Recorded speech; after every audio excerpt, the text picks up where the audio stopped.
flash. So summon a spell blown for a pending Baron fight. In actual fact, MikeYeung did as well. So 2 of them down for this next big engage. Yeah, they were kind of hanging out by that turret when Hauntzer had backed, and he was still running out of the base. So it was actually a fantastic engage from China to throw the Sejuani ultimate and just get in there and try to get somebody. But MikeYeung kind of went into their hands. Look at this, he's already taking so much damage. All right, Baron's down to 50%. MikeYeung has not yet backed from that last defense. Which didn't work out in saving the tower. Try to pull China towards them into the Baron pit. Deadly Flourish. Be enough to root down MLXG, but at least gets a little bit of poke damage, sends a Comet flying. And North America at 30 minutes are now looking more and more even with the team comp that is getting more and more powerful. Yeah, I think that North America, despite being 3,000 gold up, so far from what we've been seeing, actually aren't in an incredible spot for the next few minutes here, because the globals are pulling them apart. Bjergsen doesn't have TPs when he's with the rest of the team. Hauntser's kind of that sole split pusher, and they've been able to kind of shut him down the last few times he's done it. That top lane turret that's gone, that only has an inhibitor there, is kind of where North America needs to refocus. Focus towards that and focus towards the Baron. But it's so hard to do. This Kassadin is so mobile. This Sejuani has such great pick potential from Fog. And you know what? So much credit now to China. After losing, you know, that 6th tower a little while ago, at 24 minutes, this game had 27 kills. Over the last 7.5 minutes, there's only been 1 kill. Look at a quick math.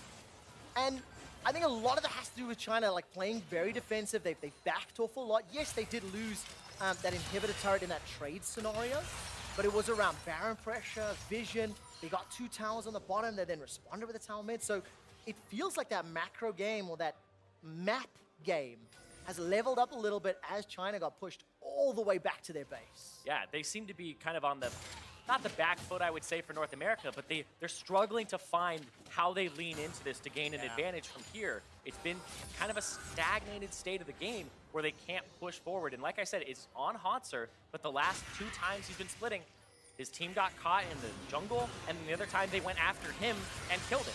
So they've shut down the split push enough, and China's showing, you know, you just can't do this against us. But you gotta kind of keep at it. It's the team comp win condition for now. Okay, so Baron is up. Zyrene, there's a Cloud Drake on the way, alive rather. And of course, next one is Elder. A 4-dragon Elder, despite 3 of them being Cloud, is still going to be powerful for North America. Where do they set their sights? I mean, it feels like Baron vision has been important, yes, but they haven't been able to really bait it or commit to that objective because China's just played pretty smart around those threats. Yeah, China's played incredibly smart around how to manage this Fog of War team. And they've been going for engages. Here's another one, and MLXG gonna throw it. All right, that's gonna be a target on the MikeYeung. He manages to buffer up the flag and drag very, very well. They want to kill. Cataclysm comes down. Xie gets the hourglass. Now North America are running for their lives. The Force Pulse comes out from Xie. He's dodging the curtain call. Nobody's died yet. 957 now on the front line as Meganar is starting to time out. He goes in, gets out, gets a stun, gets a crunch down. MLXG's running for his life. Malefic Visions is tagging across. The bullet time does so much damage. 957 as well as Xie. They get 2. That's a double, a triple. It's going to be a quadra kill for Xie, and China are in the lead. He just keeps rift walking over and over and over again. The resets, the low mana cost, just popping off on the end. They're going to push forward. Listen to this audience erupt. LPL are going to demolish the inhibitor turret. 20-second death timers. Are they going to go? They're going to keep going. They're going to try to end it right here. North America might have just lost that game. 34 minutes in, the minions start conga lining their way down. China are onto the inhibitors. The Nexus turret is falling, and it's done. They've taken them down. China bounce back and defeat the North American All-Stars. The smile on Uzi's face, premonition of what was to come here. China 2-0 on the day. Even in a bad position to start, they come back, they come in swinging, and they find the moment to turn the game. Oh man, after such a strong early game, it is heartbreaking to see North America lose that one, but so much credit to China. They dug deep, they defended well, and they played exceptional from behind. Yeah, you saw that they ended up shutting down the strategy of the split push with Hauntzer on the Gnar, and so it became more about grouping up for the team fight. They went for a team fight. Nobody still had QSSs. This is one of those games where you're just like, wait, if somebody dies to that, you're like, what the hell happened? But Jie gets ultied from Bjergsen. Shen ulti comes through. He hourglasses afterwards. He starts resetting as North America try to chase down Uzi, who just bullet times it up. Huge smiles on the side of LPL. You can see them celebrating with the fans here in the audience. Great to see the turnout on the LPL squad. And of course, Bjergsen just a moment ago there, heartbroken. So China 2-0 on the day, gonna take the early lead in their group. And after being down, what, like 4,000 gold? I think you can see where some of the mixed team challenges come in and something like this, because it was the late game, that final hurdle, and they couldn't get over. Yeah, and it looked like their communication was on point, though. Everybody knew what they should be doing. All the individuals, pound for pound, ready to shut down the NA strategy. It was 6-0 in turrets at one point. It was, and it did not result in a win. To hear more on how China won, let's head into the analyst desk. Thank you very much, Quick Shot. Definitely not the result we expected, at least from the midway point of the game, based on, as they mentioned, the gold differentials, and then, hey, all of a sudden China comes away with a victory, ahead now in the group. 2-0. Overall, though, this game very exciting, relatively close throughout, very kill-heavy early, then kind of that stall out until the game decided. I was getting all hyped up, James.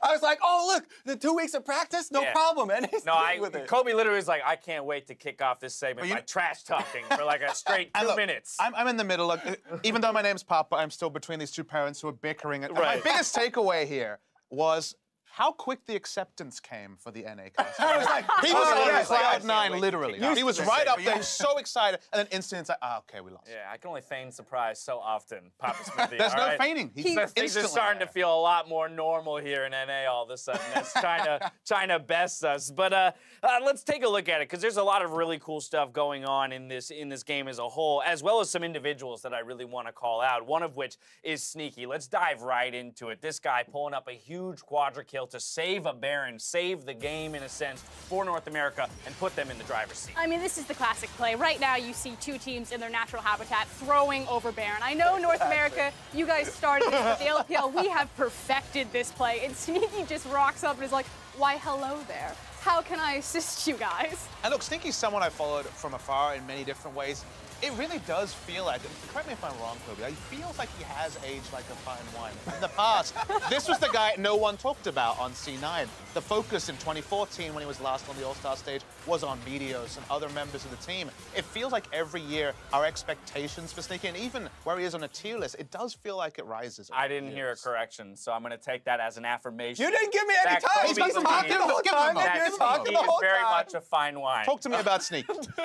Honestly, yeah. For a long time, everyone was always like, yeah, the consistent member. He was number 3, right? It felt like he was always top 3, but number 3. And that's why, Doublelift was often voted into the All-Star team. We see that over and over. But with the international performances and people really starting to take into account how far and how valuable it is to have that consistency, Sneaky's stock has risen. And he also comes up with a quadra kill here. Not to be, understated, though, for Hauntzer, the setup there with that Gnar, the huge, 5-man setup that he was able to get. So definitely need to give credit back there. And I also want to take a look at Sneaky's lane phase. Yes, Mike Young, he got into the Discord channel. He figured out where Sneaky and Africa were. He's like, I can actually talk to these guys and gank their lane. Right. But it always was, Sneaky is good in the team fights, but maybe a little bit lackluster in the lane phase.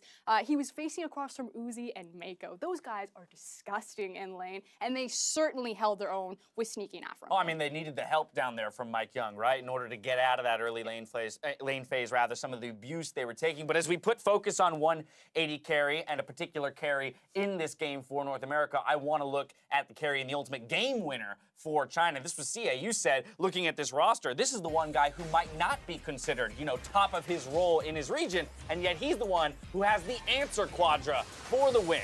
This one brought to you by Acer Predator. But that's the thing, if you give CA his champion, he's going to style all over you. And as soon as the Kassadin was locked in, his Syndra was denied, his LeBlanc was denied, but he found it in the end, and it was Shin Kassadin combo. And yes, CA ultimately was the carry, but it was also 957 again, putting up a huge performance with the Shin ultimate. And it's so much about the team fighting here. The use of the big ultimates, how long this team fight went on, you know, the Gnar engagement there and then not being able to land follow-up stuns on any key members.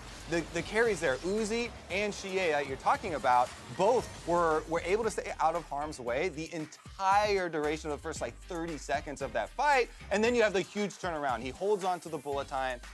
Cooldown there, and the re-engage comes in. You can literally see on that graph where Kobe just, his hopes and dreams were crushed. There was some palpitations around Right, 23 yeah, minutes, but after that... There's about 30 seconds before we had to get on this desk that our hopes were dashed, in a sense. And I think the time metric is so important because, you know, there was ticking time bombs. Yeah. The Kassadin is certainly a ticking time bomb in this game. NA were doing the right things, but I think the casters called it out about the lack of kills after about 20 minutes, 23 minutes. That's when the stabilizing happened. Shen in the side lane, Kassadin in the side lane.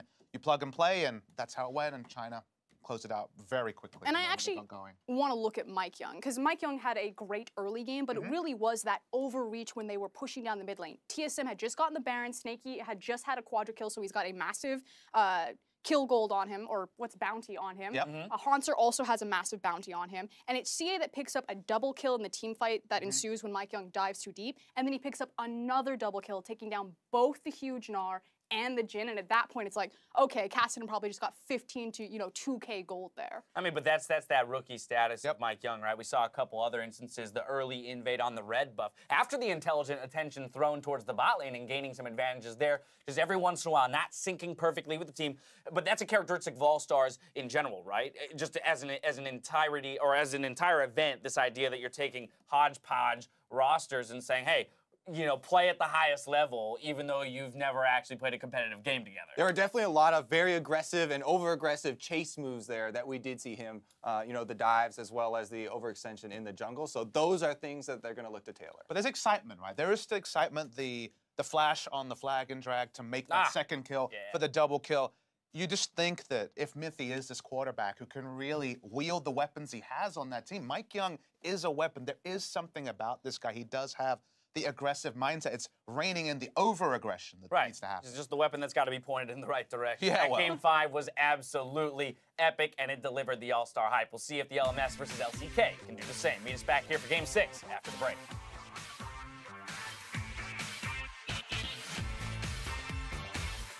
Damn, Sneaky, you're looking sexy up there. Where? Ooh. My lord. Jesus. I'm gonna just. We're gonna push the web. I'm going.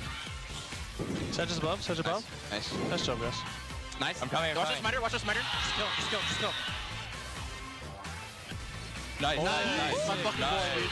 Let's get it. Yeah. Here comes Hornsa. He gets one back in reply, but it's so far a 4-for-1. Hornsa's about to go Mega Gnar, gets a crunch, a wallop, hit him with the house man! 957 as well as Xie. They get two. That's a double, a triple, gonna be a quadra kill for Xie, and China are in the lead.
生活真的怪有趣的儿，年年怪物研究所在全家。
男人都怎么放松自己的？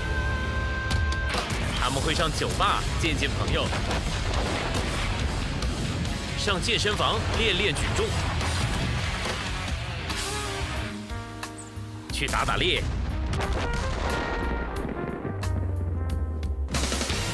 上高速公路狂飙，钓鱼，并静静等鱼上钩。 战车世界，免费畅玩。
이제 제가 딱 올스타를 뽑혔다고 이제 발표가 났을 때 되게 기뻤거든요. 근데 늘 이제 매드라이프 선수님이 오시다가 제가 막상 오기 시작했는데 약간 룰이 바뀌면서 괜히 이제 제가 그런 걱정이 좀 많이 앞섰던 것 같아서 그것 때문에 조금 더 열심히 준비했던 것 같고 아무래도 좋은 경기력을 보여드리는 게 가장 큰 목표인 것 같습니다. 제가 막상 오기 시작했는데 so amazing to see the new guy at All-Star showing up. Anyways, it is our final 5v5 of the day. It's going to pitch LMS taking on LCA. LMS came up with so amazing to see the new guy at All-Star showing up. Anyways, it is our final 5v5 both these teams having one win means that whoever wins is most likely getting out of the gate number one. But also like that it's LMS versus Korea. This is that matchup that we were talking about before. The Korea Killers, LMS, were known as that. They've actually kind of lost that title over time. And Korea's just unkillable. It really, really is. Of course, earlier today, it was the LMS taking down the Turkish squad. Fofo, his Zoe was great. Let's see if he's going to make it to fix some bags. And Korea's just unkillable. Who knows? If anyone's going to have some sort of counter prepared, is going to take Faker, of course. See what they're going to decide here. Jace straight out the gate, Ornn as well. Ezreal's the other traditional one. Xerath, I think, becomes a blue side ban in most cases.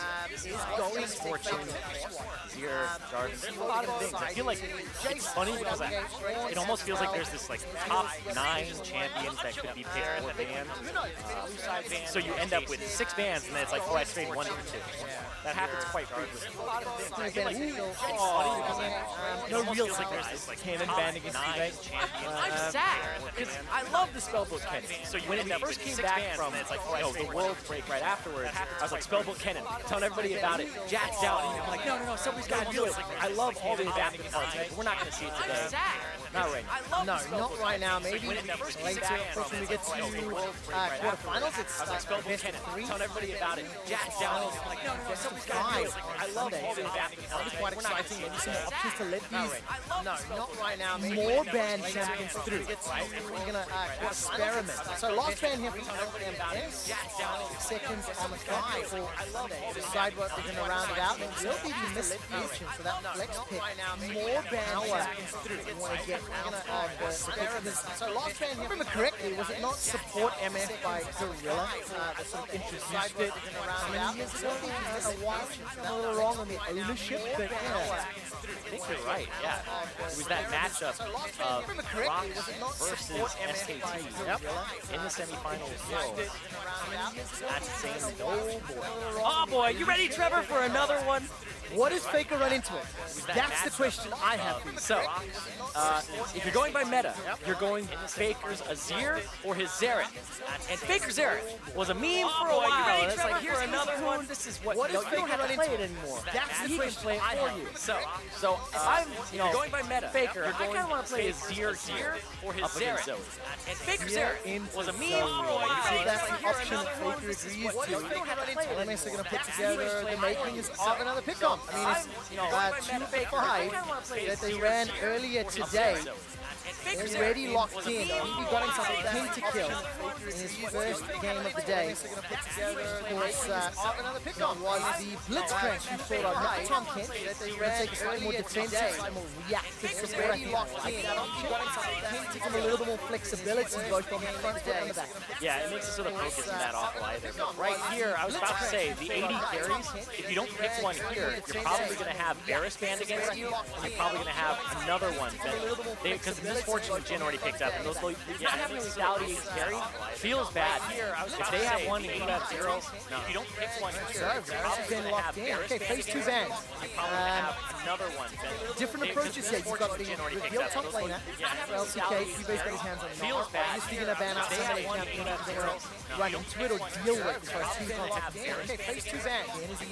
What happens next? Well, different approaches here. You've got the reveal top laner. I don't know if I would really get a ban of Xerath against Faker, which is so good right now. Deal here for sure. Okay, phase 2 ban. Okay, what else can Faker run? We've got the Azir, we've got the Faker.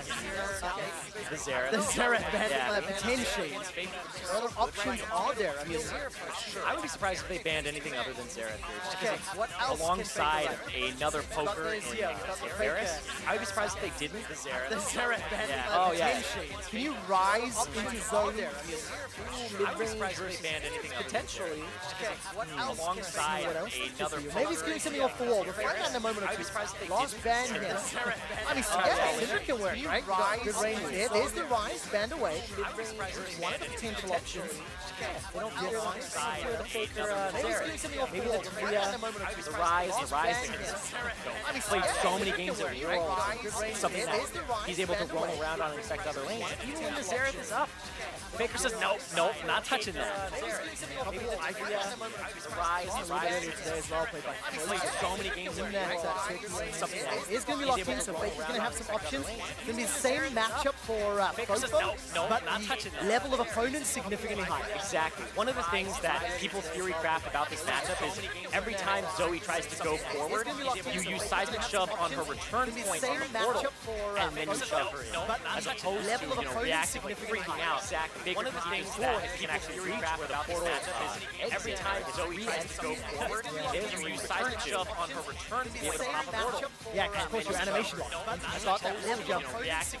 Nothing that you can do about it. That means the Gnaw, the Flag and Drag, Cataclysm, Chain of Corruption, all of these tools can lock you down. LMS very defensive. They got themselves some posts about it. That means pick in the Kha'Zix to round out the Dragon.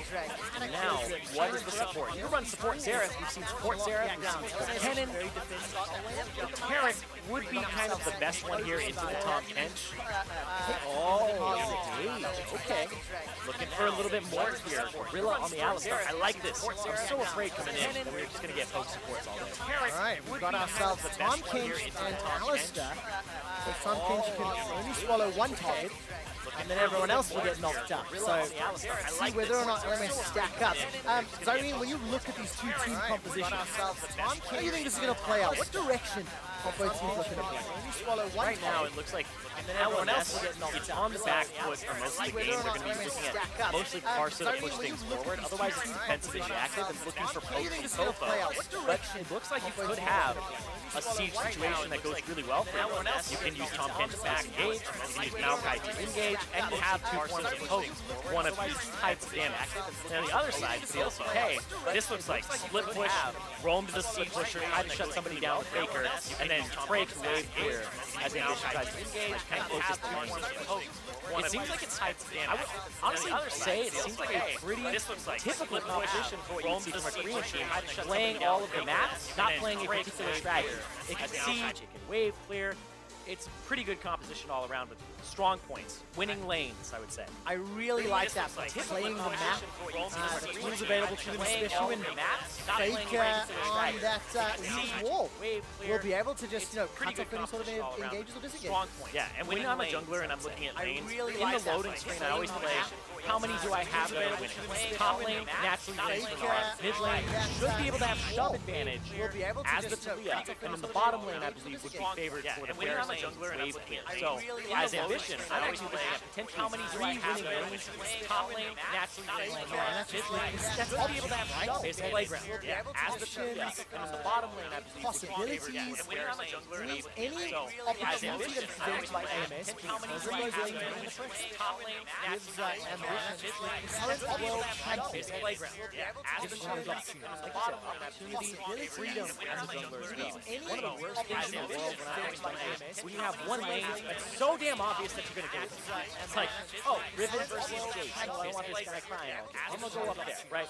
That type of thing. Here you can go pretty much anywhere and have an okay shot, right? You can have Gorilla engage on the bottom side. You have so damn obvious on this low mobility mid lane, and then the top lane is probably going to get chased in. You can ward in that top lane, right? And that type has pretty much everything you can pretty much want anywhere and have an okay shot. I took to see where Gorilla goes. That Alistar got himself hit stick.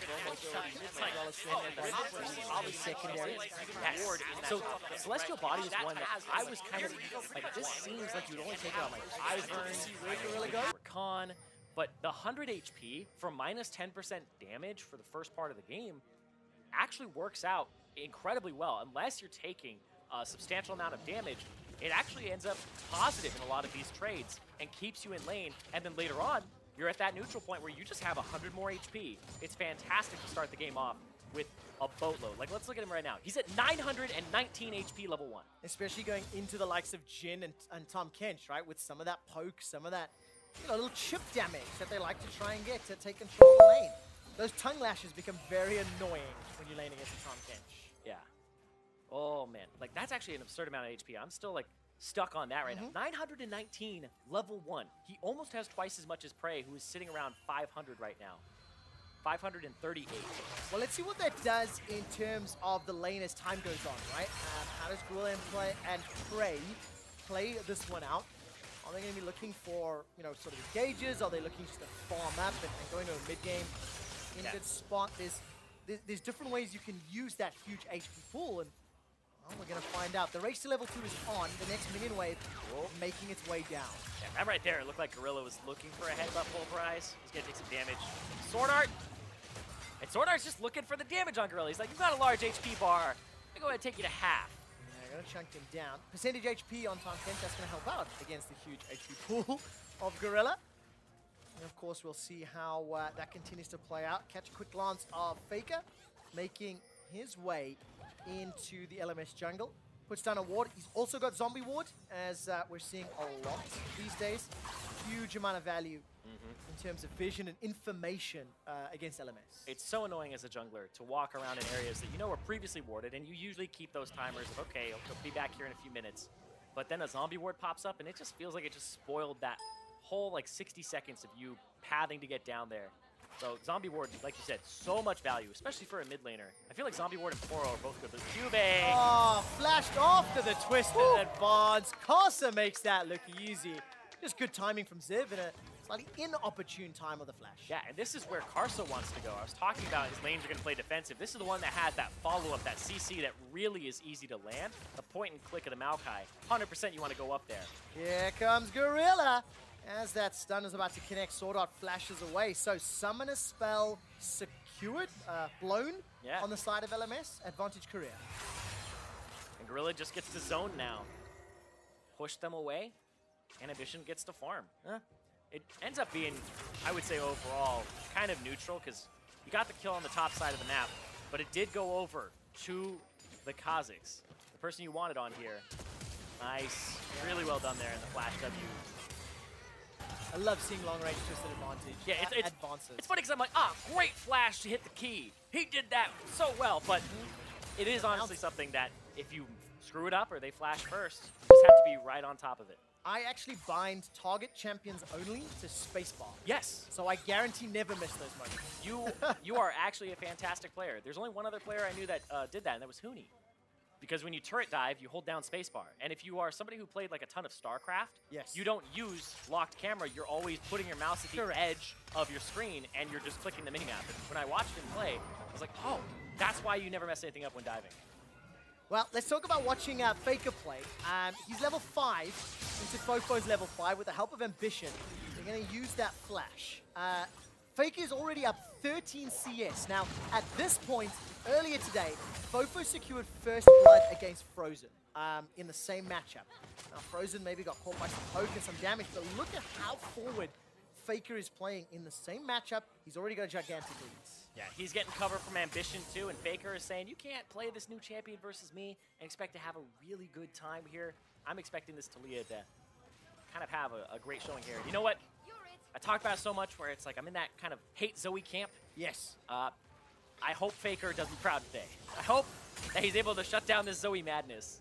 Show me how you're supposed to play against this. Well, it looks like forward seems to be the answer. Dodges the sleepy... No, I take it back. It's caught by the sleepy bubble.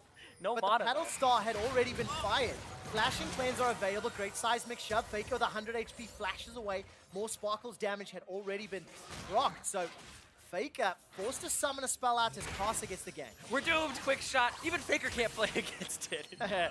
Well, to be fair, that's a 2v1. However, that's true. However, the sleepy bubble definitely still caught him. And you see how impactful that 2-second sleep is. Yeah, and it looked ridiculous because Fofo walked up with no mana just to auto-attack him, and then Karsa came out. So Karsa getting that summoner spell mid and affecting the game so far. All right, let's see whether or not... Now, if Faker can no longer play as aggressive and shut down Fofo in the mid lane, that's what's going to prove beneficial. But it's flash for flash, both secured. I love this from Faker. Merc Treads, very first item. I am 100% Merc Treads versus Zoe every game. As a jungler, I'm just going to do it. It's like when people were buying Ninja Toppies against Lethality. It's like, this is the easiest boot buy of my life. And it's first item for him. Yeah, got to reduce the effectiveness. Karsa's going to leap away to safety. Smite comes down. I think Ambition won that one. Yep. Looks to be the case. And this time around, in comparison to the previous game where Mike Young went in for that invade, didn't have the support early enough, this time around, LCK and Korea, they were there on time, maybe even too early, but it worked out. Yeah, you're telling me there's a difference between North America and Korea in terms of how we're approaching the jungle? I'm blowing my mind, Trevor. I'm learning so much from this international cast. Oh, I'm just saying what I'm seeing, man. I'm saying you're inferring it. Yeah. But seriously, being on the same page, you saw, I was like, oh, we have priority. Let's roam into the jungle and try something. And every time we see Faker, he's going forward. I mean, still plus 15 CS, both flashes blown. Yeah, winning lanes across the board. You look at the CS, every single lane in Korea, winning in CS, naturally winning lanes from the draft. Korea loves it. This is why they have Jace banned against them all the time. Not because it's like, oh, we don't know how to play Jace. It's like they know how to use Jace for a natural lane advantage. And then, oh, look at that. Two-man stack. Sword Art gets knocked up into the air. Gonna get locked down once the chain's proc. He gets a good deadly flourish in return. Now Gorilla's running for his life. Body blocked by Prey on shots 2.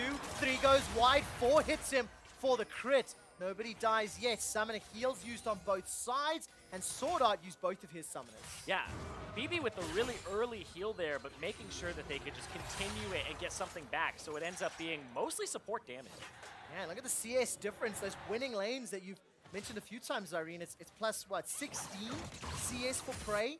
That is a huge amount right now, and Sword Art...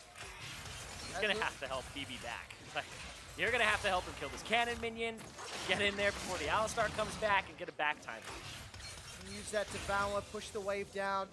All right, back timing is secured. Prey, he picked himself out that Tear of the Goddess fairly early on, as well as the Serrated Dirk. Bubble goes flying wide, trying to help out Karsa in his own jungle. Ambition got, I think, 2 or 3 of those small chickens. And Fofo, level 8, on his W, that spell thief, he's got the Hextech Proto Belt, actually. So, has the ability to combo. If Faker steps out of line, he's still flashless. Yeah. Ziv actually using the ultimate up there. Looked like he was trying to get something, went in the opposite direction. But yeah, like you said, this mid lane has not been going as well for Fofo. It just seems like there's so much pressure from Ambition. And look at these control wards already set up from Korea across the river. Full river control. Now you have to watch out for this Alistar that's going to flash on you and this Jarvan constantly. So if your flash is down, Cataclysm, prime target. Right now, Ambition is just set up. I feel like the winning lanes transitions into that vision, which transitions into you get to do whatever you want as a jungler. Yeah, 800 gold lead as we're getting close to 10 minutes, despite the fact LMS have got first blood. They're the ones that are falling behind because of the huge CS discrepancies. I mean, every single lane down. You know, 300 gold lead for Juve, a little bit under 300 for Faker, nearly 300 for Prey. It is all adding up. Yeah, and First Blood did go over to Karsa, and he's even with Ambition here. An assist, 200 gold went over to Ziv. Oh, Karsa in the face of Faker. So much isolated damage. That panel star needs to find a target. Oh, there goes the portal. Fofo gets a kill onto Faker once again with the help of Karsa. There's going to be the blast going to safety from Ambition, but every time Karsa works with Fofo, they get themselves a kill. Yeah, and we've been seeing this shift from Kha'Zix for kind of a while now, where you evolve the ultimate first. So he was traveling through the bushes straight into there. Kha'Zix is the new Evelyn, basically is how it works. If you're in the river, he could be anywhere. And Faker face checks him, and he's just sitting there, waiting, pops the ultimate for further chase. Doesn't even have to blow flash. Yeah, great timing. Is this from LCK Vision? Yeah. When did you see him? Nowhere. Evelyn, boom, there he is. Karsa in the bush. Even through that control ward, wasn't able to see him. Great pathing. I think Karsa actually hopped over the wall, if I recall correctly. Either way, I mean, just great pathing, right? Like, really well played, and Karsa using that evolved R to flawless effect. Yeah, and even that control, I feel like it kind of tricks you sometimes, because I've seen many times people just sneak by the wall, and it doesn't always show. So, great play. LMSA still within touching distance gold-wise, sitting on 500 difference. They're going to continue to try to recover this early deficit they find themselves in. Huge amount of farm advantage for LCK's All-Star squad. And every time we see Ambition, he's prioritizing majority of his time in the bottom half of this map. Look, it's another invade on the Raptor camp. It's another deep control ward. Just in front of that red buff. On the LMS side, I think Karsa may just walk in and find it. Yes, he did. Killed out by Sorta. But other than that, the gank in the top lane, much earlier on, Ambition is doing a great job of focusing around the bottom half of the map. Okay, so I went to triple check something. Control wards do not see Kha'Zix in stealth. There we go. Because it's technically invisibility, and you need true sight to see it. So when we changed camouflage and invisibility, so they did not spot Karsa there. So the control wards aren't going to do a damn thing for you in those rivers, bushes. Thank you very much. I'm not a Kha'Zix player. I'm not a Kha'Zix player, nor a jungler, so news to me. As now Karsa is going to continue to push out, clear out his jungle. Get himself 1-0-1. Sleepy Bubble tags onto Faker. Very good shot from that paddle star. And Fofo now starting to turn the tide. He's got the completed Morellonomicon. And you can see when he lands the CC, just how much control he's afforded by that damage. Yeah, and Zoe, you're constantly rolling the dice. What am I going to get on Spell Thief from this minion? And just, it gives you an advantage. And you can see he's already dealing more damage to Faker with that single skill shot of the Sleepy Trouble Bubble, and then following it up afterwards, where Faker, I wonder when this cleanse will come online. When he's going to start using that, it feels like this is the one that's going to kill him. Yeah, I guess keep an eye on how much damage there is. Oh, that was fantastic!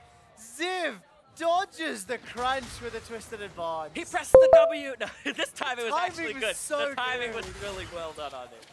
But it is true, like when you actually check out the mechanics. All right, the engage has continued to break out in mini Nav form. Now Cube is trying to turn this around. He gets hyper, throws out a boomerang. Ziv, however, tagged by Eri, and Ziv's gonna back away. So it's makings of some tankiness on the side of Ziv into Black Cleaver for Cube. I actually don't think you want to go toe-to-toe with mini Nas autos and a Black Cleaver. Yeah, and also the fact that Cube looked like he had a nullifying orb, so he was reducing some of the magic damage afterwards. But look at this. Bottom lane time. All right, Gorilla and Prey under pressure. Prey's the target. He's isolated by Casa. That's the second kill of the game. Devour and smacked out by Sword Art. Gets slept. And that's another for Casa. 3-0-1. Tower First Blood went to Korea, though. Yeah, and now they're going to have to push out bottom and get something back here besides just this turret. They got the kills. You're going to want control of the Drake area, but you don't want to lose top tier 2 as well. Nobody's backing just yet. There we go. All right, tower traded. LMS, that was a very good play. Duskblade of Drakthar already completed for Casa, and he's got himself that Skirmisher Saber as well. Yeah, he said, screw Warrior Enchant. It's all about Duskblade. When you have the ultimate leveled up and you have it evolved, you're constantly getting the Duskblade, you're constantly popping out, and you can get multiple Duskblades in a fight. All right, Ambition now going to try to turn this one around. Sword Art and Casa running for their lives. Here's the Void Assault as Casa gets interrupted. And Ambition's able to escape actually with his life. It's still a 500 gold lead for Korea as they're going to start the Dragon, but this is the replay of LMS got the double. And Karsa is over the wall. He places the ward there to start the play, and you can see Gorilla and Prey already in retreat at the first sign of danger. That was actually, I would say, really heads up from both the bottom laners on the Korean side, but it's still not enough. It's just a ridiculous play where 5-man bottom lane, it's party time, and no backup. LCK, they did get first Tower Blood, they did get the first Dragon of the game, but now Gorilla and Prey are flashless. Sorry, it is just Prey that is flashless for the time being. So let's keep an eye on whether or not he gets jumped on, because Kasa's been everywhere this game. He was the guy that we started the day talking about, Zyrene, the hero of the LMS, one of the most decorated players. He's been around a very long time, and now he's leading LMS to a good opening salvo against Korea. Yeah, and he got to play to Ziv at the very first part of the game and got that first blood for himself, and now he's been playing to Fofo, and now in bottom lane, so he's been all over the map affecting it. And now you get to see kind of what he looks like when he's unleashed, when he has all these laners, but right now, it looks like people are just still falling behind in lane, so as a jungler, it's all about damage control. Yeah, damage control. That means damage dealing in his case. It's very true. We caught a quick glance there of Fofo pushing in Faker this time around. Got himself a Sheen, so Fofo going for Lichbane once again. It feels like the tables have turned a little. Now all of a sudden, Fofo shoving that wave in. I think you mentioned it earlier today, the level 7 backline kills. Level 7, level 8, you kill caster minions just with the Paddle Star damage. You don't really need much AP behind it at all. But he also had a Gunblade when we saw him earlier. And I know people have been like, why does Gunblade have like a level 1 value? I'm like, this is why, because you could get it level 1 technically. So level 12 though, still hanging on to it. Fake is just gonna shove the wave back, and Fofo doing relatively well. Still down 20 CS, but a kill and assist will contribute to the farm deficit he finds himself in. But Korea, again, this is the style. It's about Karsa going in. Here comes Karsa. Stolen! Karsa smites it down. No, it's Ziv that actually picks it up. There's Ambition. He jumps away. Cataclysm comes out. Karsa survives. Here comes Fofo for the assist. Karsa gets another. The skip. And Karsa escapes with his life. Gets slipped. Faker is down. Fofo gets another. 6 kills to 0 in favor of LMS. Oh, Faker looked like he ended up cleansing there, and he still falls asleep because it's a 2-part CC. He cleanses the root, and then it's night-night for him. Man, Karsa, I think he also got a big heal there from the W. We'll catch on the replay in a moment or two. Demolish onto the top tower with the Rift Herald. His tower number 2 falls in favor of LMS. That evens it up with Korea's 2 tower secures. And what's mind-blowing about these games for me is every time I watch them, I'm like, how does Korea have that type of gold difference when they have 0 kills and there's 6 on the other side. But we'll talk about that after this. Right here, he still gets the smite, picked up by Ziv, and then the Sleepy Trouble Bubble. Cube picks it up, falls asleep, and then, yeah, the Summoner Heal helps save him there. Oh, yeah, gets a flash, picks it up, but still, Drowsy, cleanse, falls asleep after, lines it up for him. So much pick potential when you have a Jhin and a Zoe. One of those skill shots lands, the other one's landed. I'm trying to remember what Faker's quote was that made it to Reddit a week ago. I know it's preseason, but I feel Zoe is... broken is... There we go. That's pretty much how it ended. Nevertheless, I mean, look, despite the kill, Faker is 300 gold down. And that is because of this, like, 35 CS advantage. 2-0-2 on Fofo. And now we're getting to mid-game, right? 20 minutes, it's even in gold, despite a 6-kill advantage. And this is where LMS have to shine. They've had a great start. They've had great kills. I mean, it's all on Caster's shoulders. But this is where they have to take over the game, isn't it? And when you look at where the gold is, carry top laner for Cube, and Prey has more gold than BB does. Mostly it's that jungle that's kind of lopsided and a little bit of that mid lane. But the way that I'm looking at it here is Korea, their basics are just so damn good. Every single time I see them, when I look at the CS per minute numbers for entire teams, you're looking at people like, when you hit like a 9.5, you're just like Farm City. This is like reckless split push having high CS per minute. Yeah. But there's only a finite amount of farm in the entire game. So hitting those breakpoints, usually it's like, you're 9.5, so one of your other carries is like 8.7. There's a cost to it. Exactly. Korea, consistently, I see players have 9.7, and then it's like 3 people on the team. SK Telecom came into Worlds with 4 people above a 9.0 CS per minute. And you're seeing it in this game too. It's ridiculous. And I mean, that's exacerbated by something you mentioned earlier, that the team comp favors him as well. Like, you said there's like laning advantages here for the Korean squad.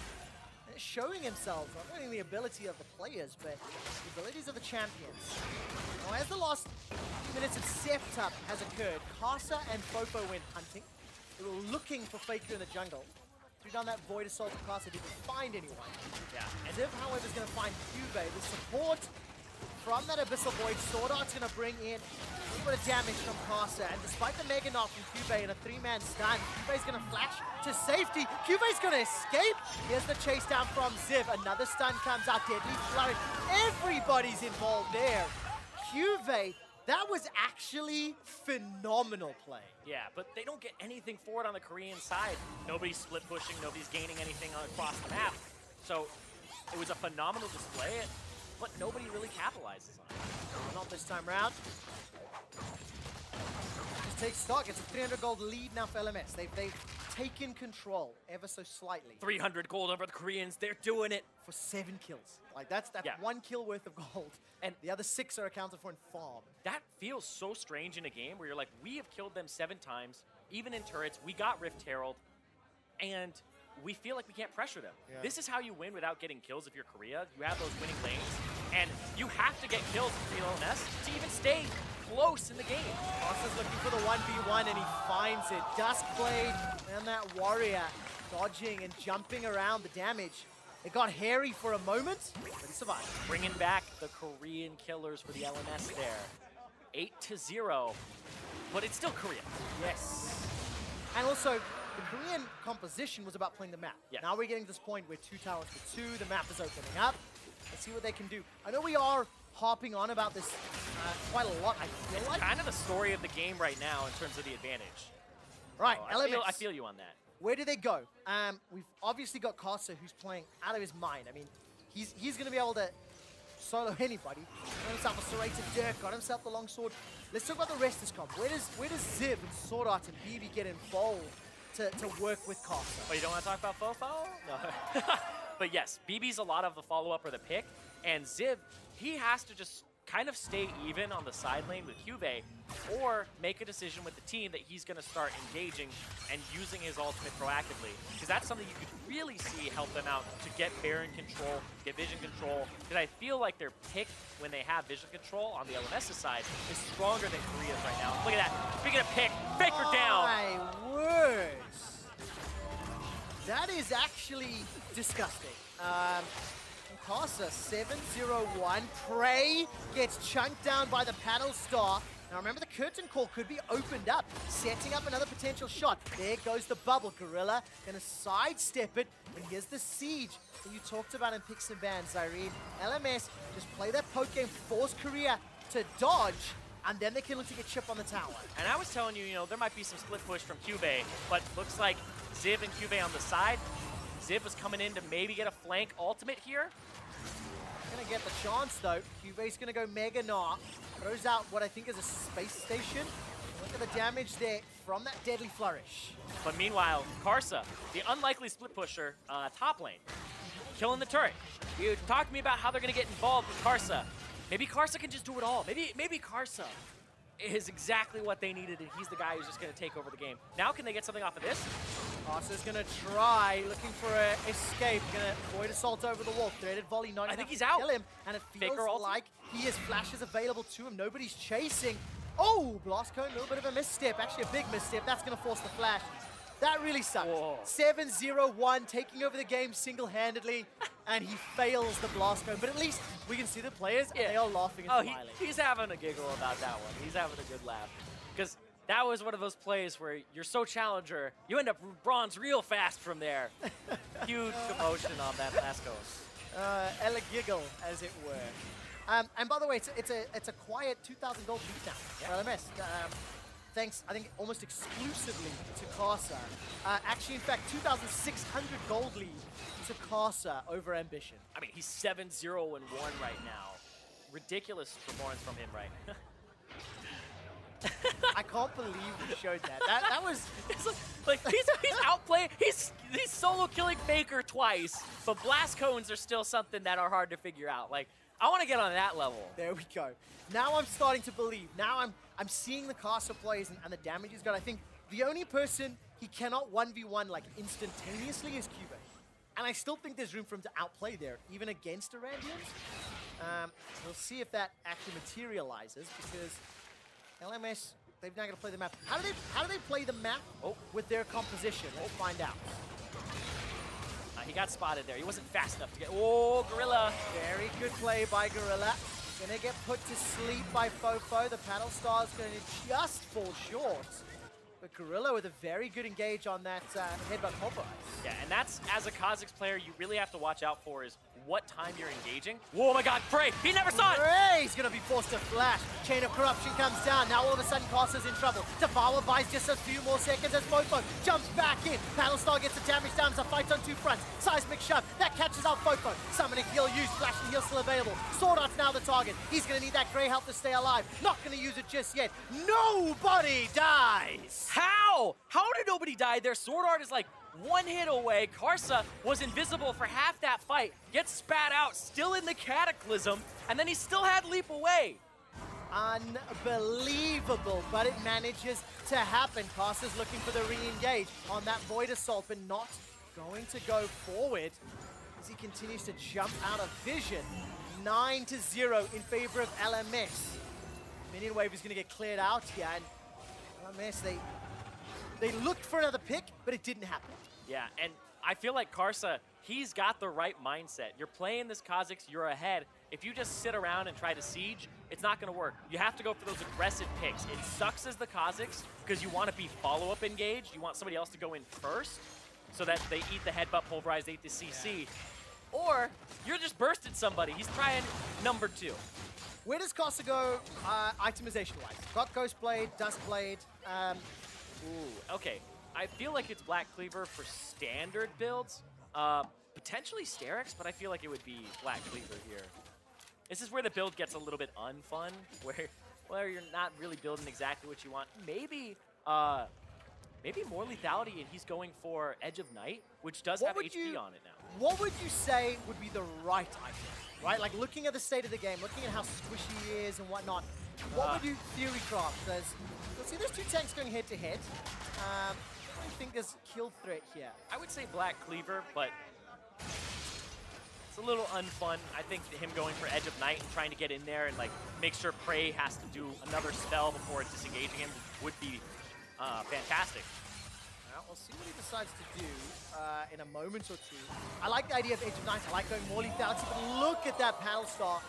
Prey and Gorilla, they're going to be forced away. The Bubble's going to at least zone out the LCK reps. Now Karsa jumps over the wall, gets one, looks for another hit, but Pulverize connects though. He's going to get shut down. That's a big bounty of gold to LCK and their first kill of the game.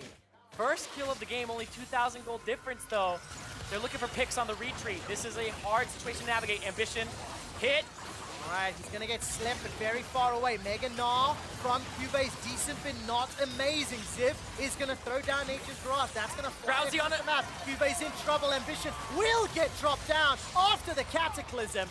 And there goes the curtain call. It ends up being a 1-for-3, and LMS got the tower. Oh, this is one of those games where you're sitting there going, I feel like Korea's going to get back in it any moment now. When is it going to happen? So far, it hasn't yet. They keep bleeding some objectives here. Look One on at Faker. that, the sleep. Where's the Paddle Star? The engage comes out. It's BB that gets the kill. Now Gorilla's running for his life. A flash away. Bear Gorilla with a very good disengage onto the Raptor camp. Gets put good sleep, and good night, Gorilla. Oh my God. Now they're going to go for the bear, and they have a Kha'Zix, a lot of damage to it, and they're going to pick it up. 4,000 gold lead, 14-1 though.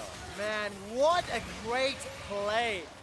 Karsa 8-1-1. He took over the early game. Now the decision-making has been great. Piercing arrow from Prey. Will get wound up, will get fired. And it will not be enough. Easily secured there by Karsa and the LMS squad. They are 1-0 on the day. They're looking to go 2-0 and potentially top the group. Exactly. This would be so unexpected. The Korean Killers have been absent for almost 2 years now. And now they're finding that shred of hope again against this team that has world champions across it here. Cuvée picked up Ambition, ate another sleep. Oh, the two that drop immediately. And then there was that 1-for-1 near the start. I'm trying to remember, was it Reckless on the analyst desk earlier today that said he feels like Kha'Zix could be good in this meta? Yeah, it was. Well, Karsa says, I concur, buddy. Definitely making that one shine. This is the third dragon of the game. Korea got both previous ones, Ocean and the Cloud. LMS will get this, the Mountain. And that will set us up for a 36.5-minute Elder. So, a little bit early. But with Baron buff set up, now LMS can play that Siege game even more so. And speaking of the Siege game, a death cap on Zoe, third item. I was expecting Void Cap, I was expecting Leandries. I mean, the Lich Bane already came through, but I was not expecting a death cap this early because Zoe usually isn't AP based for the most part. You're waiting for that long range. You're trying to get burst in there. Luden's Echo we've even seen for more mobility in burst. But this death cap, I want to see who he's able to one-shot. Where is the limit? Who does he stop at? I mean, it actually was the Ludens in the game earlier today against Turkey.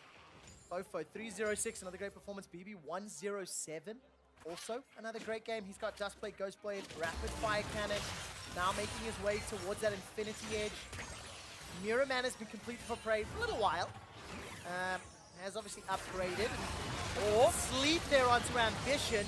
He's going to be able to escape with his life. Gets the Locket of Iron Solari from Gorilla. Piercing Arrow shuts down Karsa and BB's additional siege.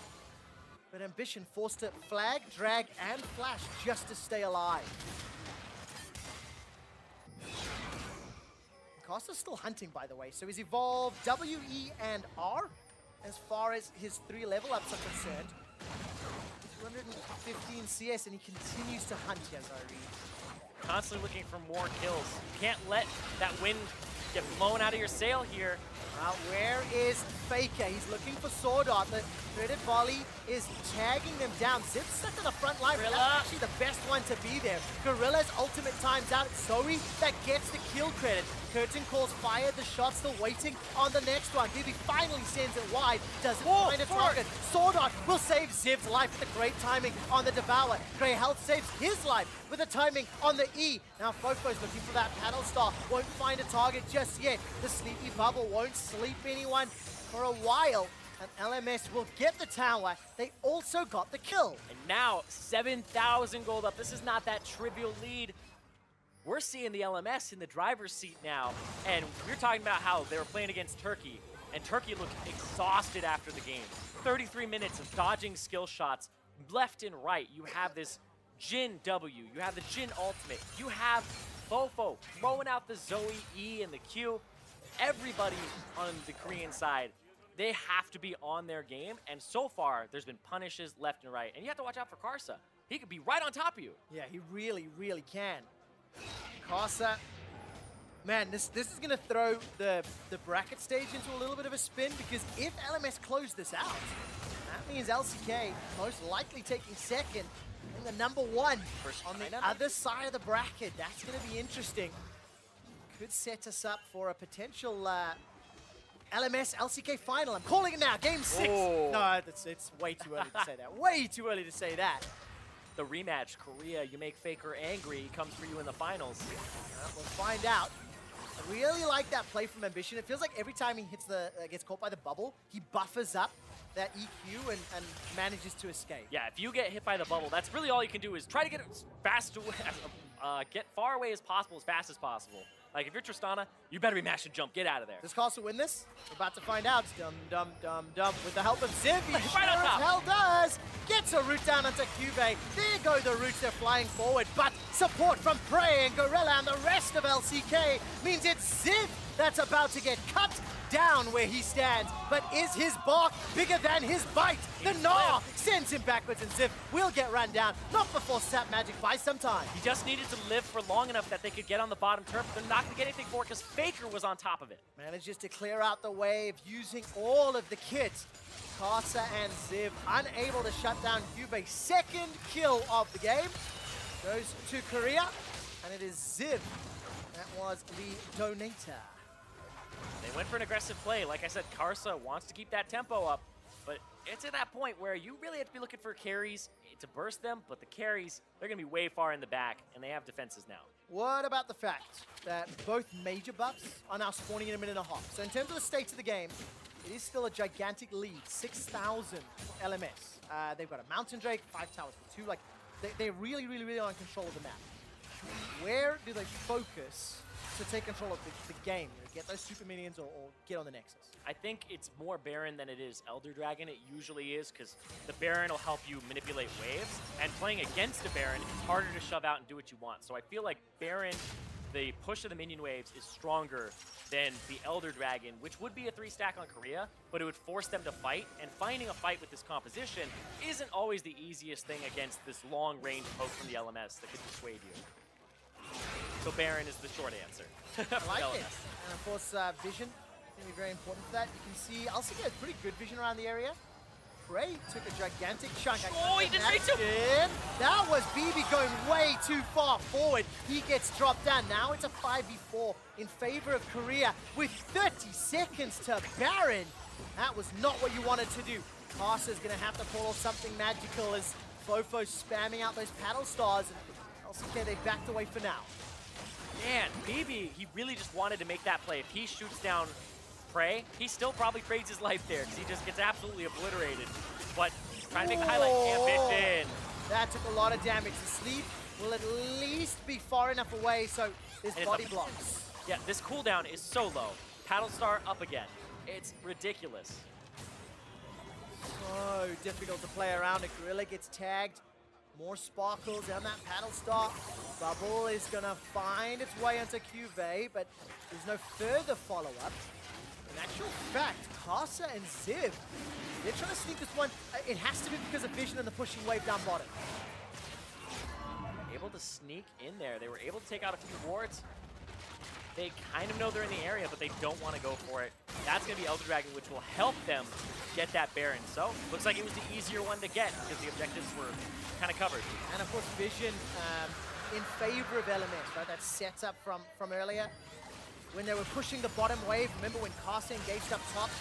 sort of timing. Fofo's going all the way forward. Abyssal Void. Karsa on Faker! Time. Oh! Faker runs away with his life. Seismic Shove was so well placed. Karsa read it though. He wants another! Continues to chase. He leaps forward. Prey manages to flash out to safety. Now all of a sudden Karsa's in trouble. Turns it back around. Gets the missiles out. Tastes their fear. Onto Ambition. Not going to be able to get the kill. Prey gets the shutdown at the cost of Gorilla's life. 1 for 2 in favor of the LMS. With the Elder Dragon buff, the base is being destroyed. And Fofo just having fun with all these flashes on the ground. Flash it for fun. Flash it forward. They're looking for more here. They want these turrets. Oh man, LMS in a 4v3. They're looking for the Nexus. Fofo's the target. Got a flash available to him. Ambition got slept. Gonna sidestep the W from Jin. Continues to escape with his life. Ambition on 200 HP. He's run away. Cuvee forced to hop away. He's escaped. Now he's drowsy. Where's the paddle star? Went towards the minions instead. Nexus Tower not gonna get killed though. Yeah, the minion wave was stalled out. They didn't fully clear the minions, and they went for a dive instead, and they didn't get anybody. LMS could have played that slow and killed the minions to push forward. Didn't do that. Didn't set up around Baron. Went for the game-winning play.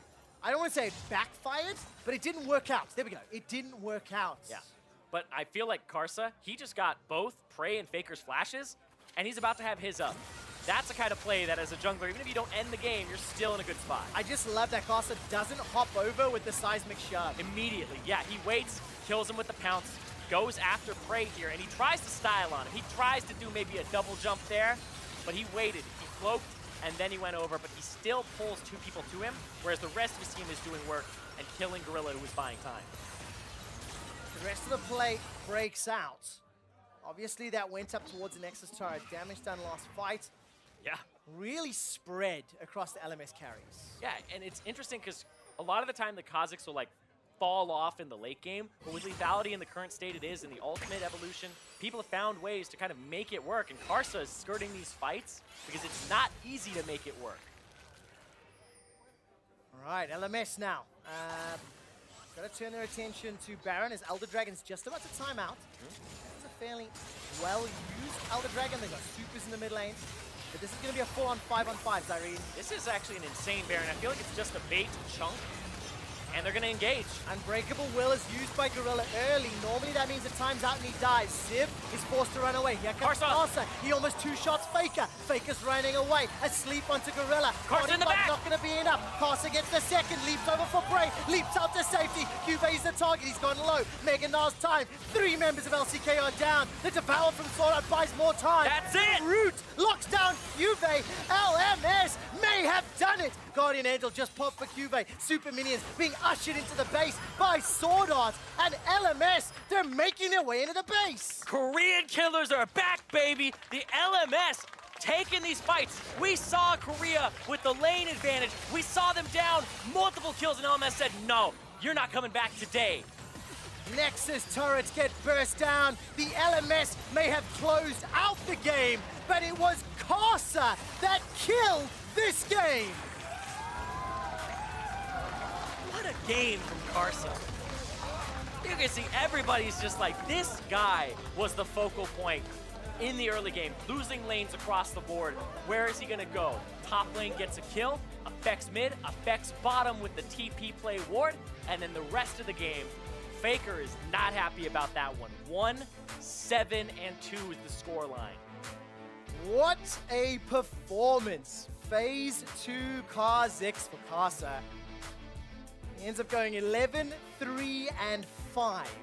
and completely took over that game. I mean, the celebration was great. You've got AHQ, Flash Wolves, and J-Team all represented from the LMS, and they're hopping, skipping, and jumping and hugging because it was just such a great performance from them. Honestly, all of them, across the board, it was a very clean game. No deaths for Sword Art. 1 for BB when he flashed forward. 0 for Fofo. Ziv when he went on Karsa's play, and the rest was like Karsa trying to make plays, trying to come up huge, and he did. The best thing about it is just the timing. You know, you go back, you can make a highlight reel of Karsa's plays, of course, that's the easy, but when you look at how he flanked, when he did it, what he dodged to do so, there's a very few number of mistakes throughout the whole game. And the thing I really love about this Kha'Zix pick from him is he abused what Korean teams usually go for, is minimize mistakes by using vision. He went through Vision with the evolved R, kills Faker, who thinks this is his safe side of the map. So Karsa, usually you trade sides of the map as a mid laner. He went on Faker's strong side because of Vision, kills him, really just sets the game in his own pace, and he keeps doing that type of thing to Faker in the side lane. It's like, what's that meme where Karsa's like, you can't lose to a team with superior vision if you can avoid their vision. It worked out so well. You know, we talked about it, the invisibility and the fact that the stealth wards don't see him, because LCK had significantly better ward placements throughout the majority of that early game. They were down 7, 8, 9 kills, and even in gold. Like, that is phenomenal, but it didn't matter. It didn't matter, absolutely. And like you said, I feel like a big part of this is Karsa is reading what the norm is, and the Kha'Zix breaks that norm because Faker is playing to that side because it's his safe side. He should be doing that by the book. But against the Kha'Zix, he was able to abuse that, and Karsa got a gigantic lead and started snowballing the entire game for his team. So, talk to me about the groups now. What does this do for the state of All-Star 2017? We've just finished day 1 of the 5v5s. We've got China and LMS at 2-0. Yeah, well, as a North American, I'm feeling a little bit better because China versus LMS wouldn't happen until the finals. It would be China versus Korea in the first round, maybe LMS versus North America, but Europe is still something that can come up and contest for that number 2 spot. So, well, we're gonna have to see. Over. Yeah, 6 games tomorrow. We'll find out what it does and whether who's gonna join whom in the next stage. Anyways, to hear more about the game from the pros watching in the lounge, let's send it over to Freak, who's standing by with the Brazilian and North American junglers. Thank you very much, Quickshot. Great cast on the day. I'm here with 2 amazing junglers here with Revolta and Mike Young. And I mean, the first question is, after watching Karsa just demolish Korea too clawedly, it seems like, the question is, why can't you guys do that? I mean, Karsa's just so good. I mean, I wish I was good like him. Well, I feel the same way. Like, he just played a really good game on Kha'Zix. I mean, there's nobody can really take away from that. And I mean, it was in one of the most flashy ways possible. Red Smite, Duskblade second. I mean, it's a joy to watch someone bring out something so dynamic and high profile and just demolish people and just kind of fanboy over Karsa being this insane.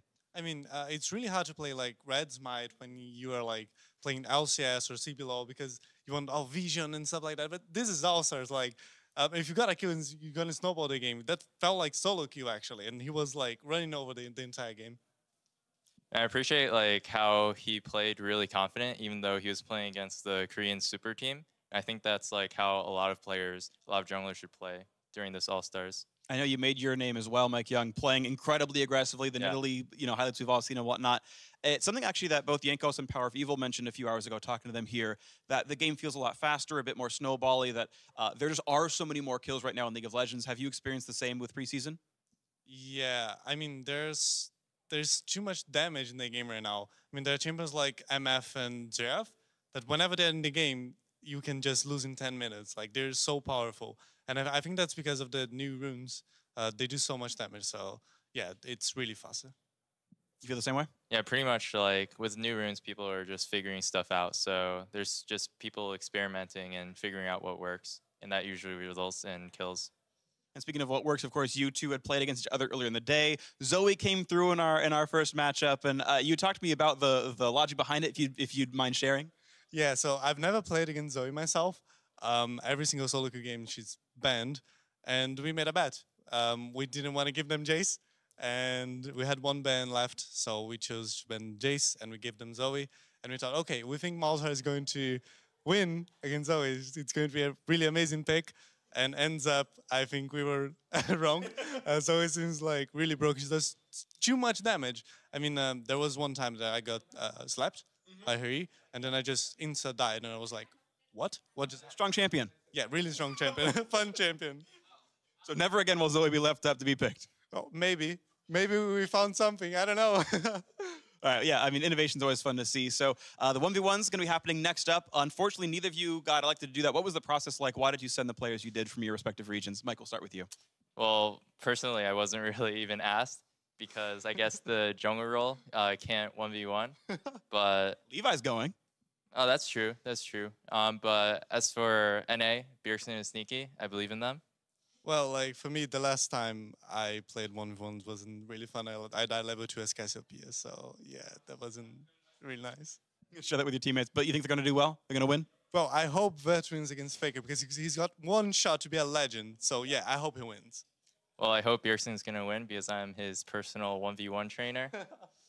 So give me the lowdown. What's his strats gonna be? Leak the strats, dude. Same strats as usual. Just play mid lane, play mid champions. Maybe some of my cheese picks that worked on him.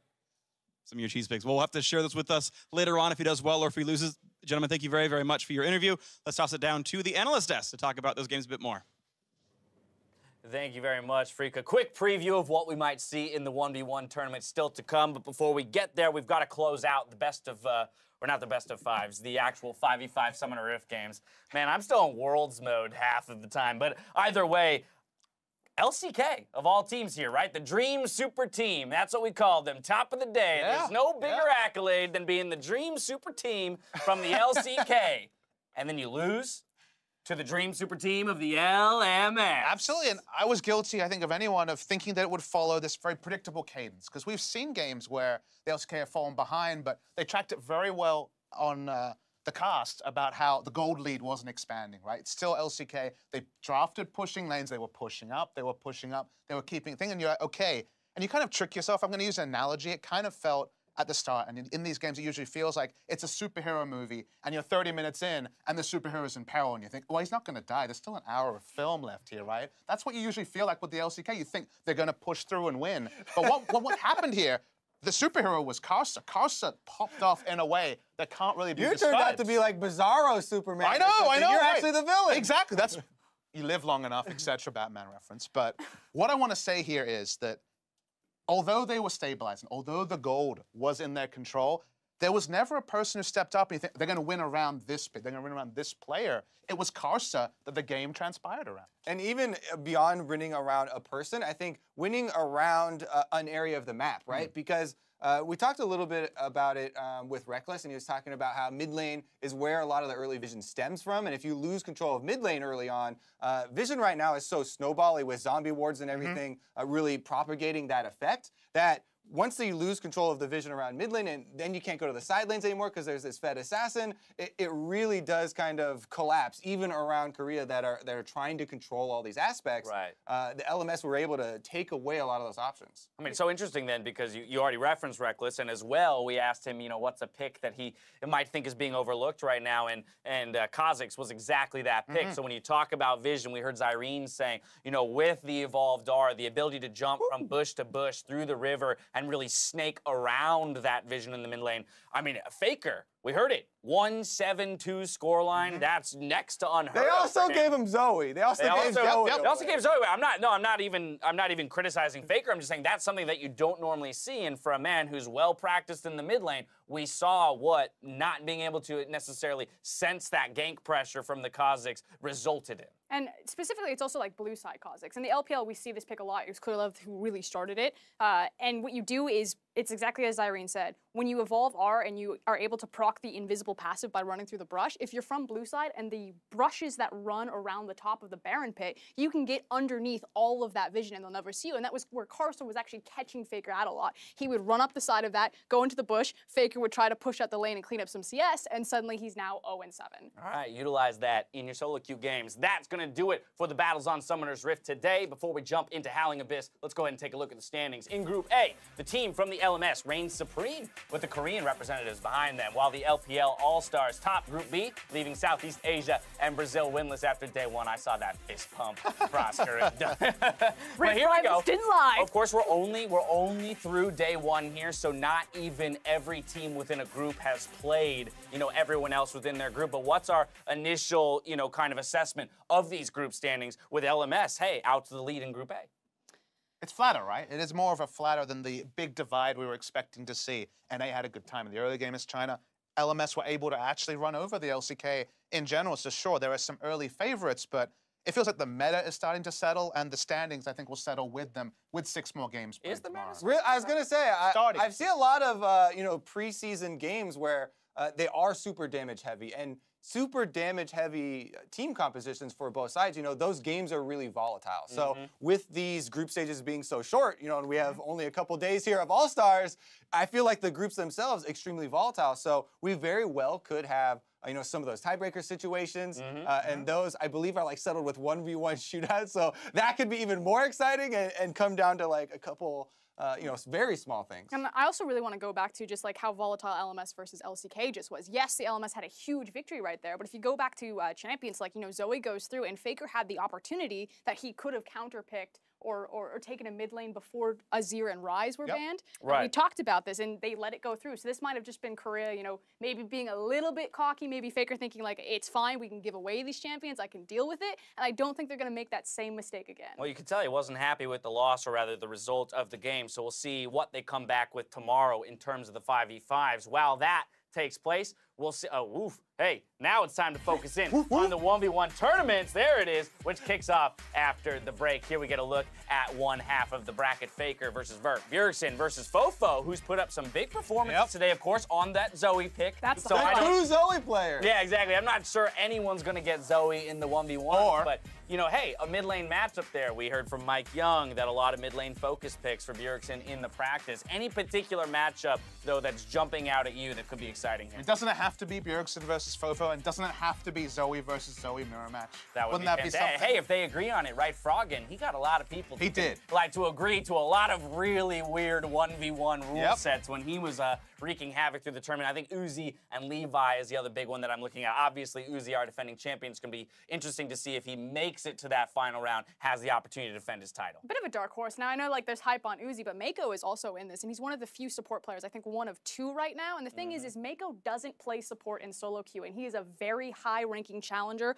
on both the Chinese and the Korean server, and he plays mostly mid lane. He is a very mid, I've played against his Zed. Mean Zed. I was just about to bring it up. So I think people will really overlook his mechanical ability. Yeah, I played against his Zed. It was not pretty, to say the least. We'll see which of those matchups deliver after the break. Before we go, there's been a debate on what's the best champ to pick in a 1v1, so we sent Avali May to find out firsthand.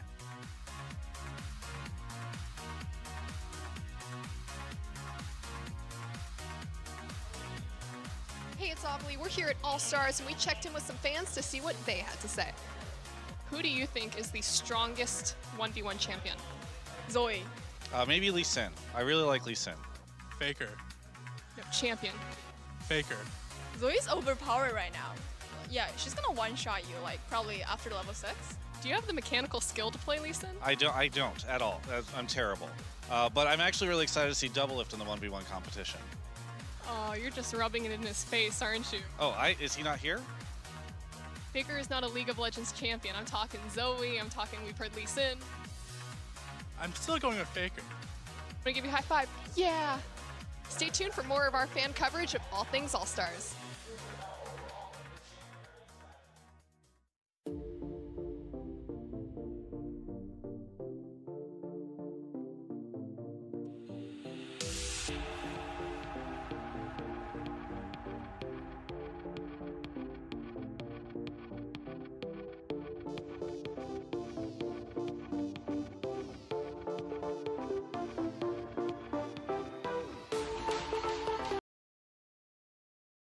歌颂圣诞，最终巡演即将展开。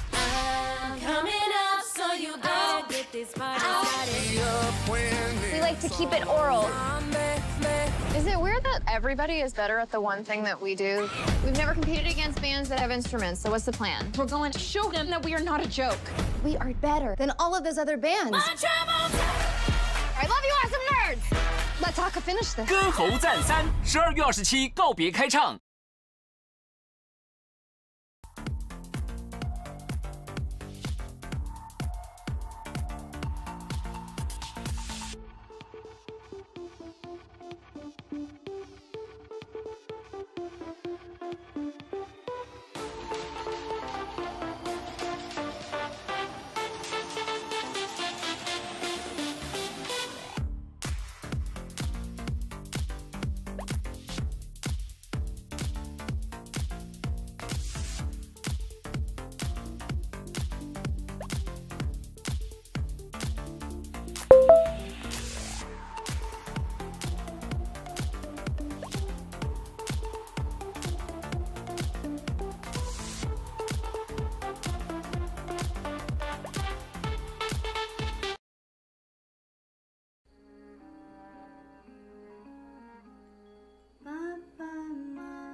的宝贝，想要对你说声 I love you。眼睛、鼻子、小嘴巴都像我的啊，大大的长腿、细眉毛，那得跟你爸爸要。摇啊摇啊，我的宝，在我怀里睡得真好。摇啊摇啊，我的宝，谢谢你来做我的宝。你听好，我的宝，笑容比什么都好，不要哭，不用烦恼，健康快乐长大最重要。大人的世界虽复杂，不用理会呀，找到自己的方向，就勇敢地去追寻吧。走啊走啊，我的宝，去发掘世界的美好。走吧走吧，我的宝，好坏都张开手拥抱。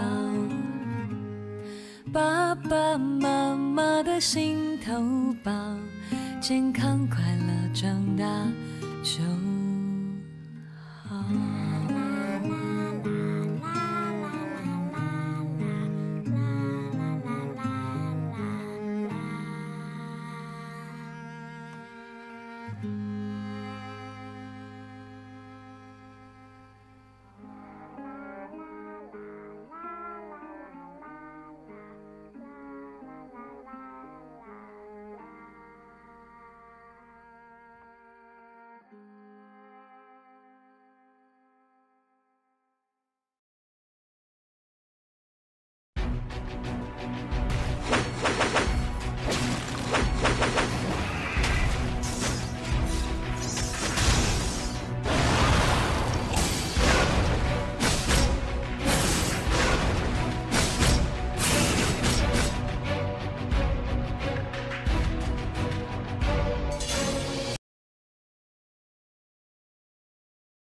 Who's known to kind of have more fun with the 1v1s. He doesn't always necessarily do what's in his best interest to win. You know, thinking back against Froggen, he agrees to win a Nivea 1v1 against Froggen, who's known for that champion. He'll go into Zedmir matchups. Generally, if anyone wants to do something fun, Faker is down for it in the 1v1s, so we're going to have to see what he has cooked up, or if Vert is going to be able to come up with something. And a reminder, the players can talk to each other during the 1v1. So mid-match, you can maybe get some mind games in, they can get some smack talk in. Obviously, depending on the languages of the players, that could be a little more difficult, but they are allowed to communicate. So there's an extra level there as well. We can say, hey, how about we do that Yasuo 1v1 against Faker, which he famously lost to Mata of all players last All-Stars in Barcelona. Yeah, exactly. So he's lost mirrors 2 times in a row now, and we'll have to see if he's going to be able to be baited into that again. I mean, Vert is a top laner. Maybe he could get Faker to agree to some sort of Gnar v Gnar matchup or something where he feels like he might have the edge. Well, we'll have to see, but of course the players do get 3 bans apiece. Kalista and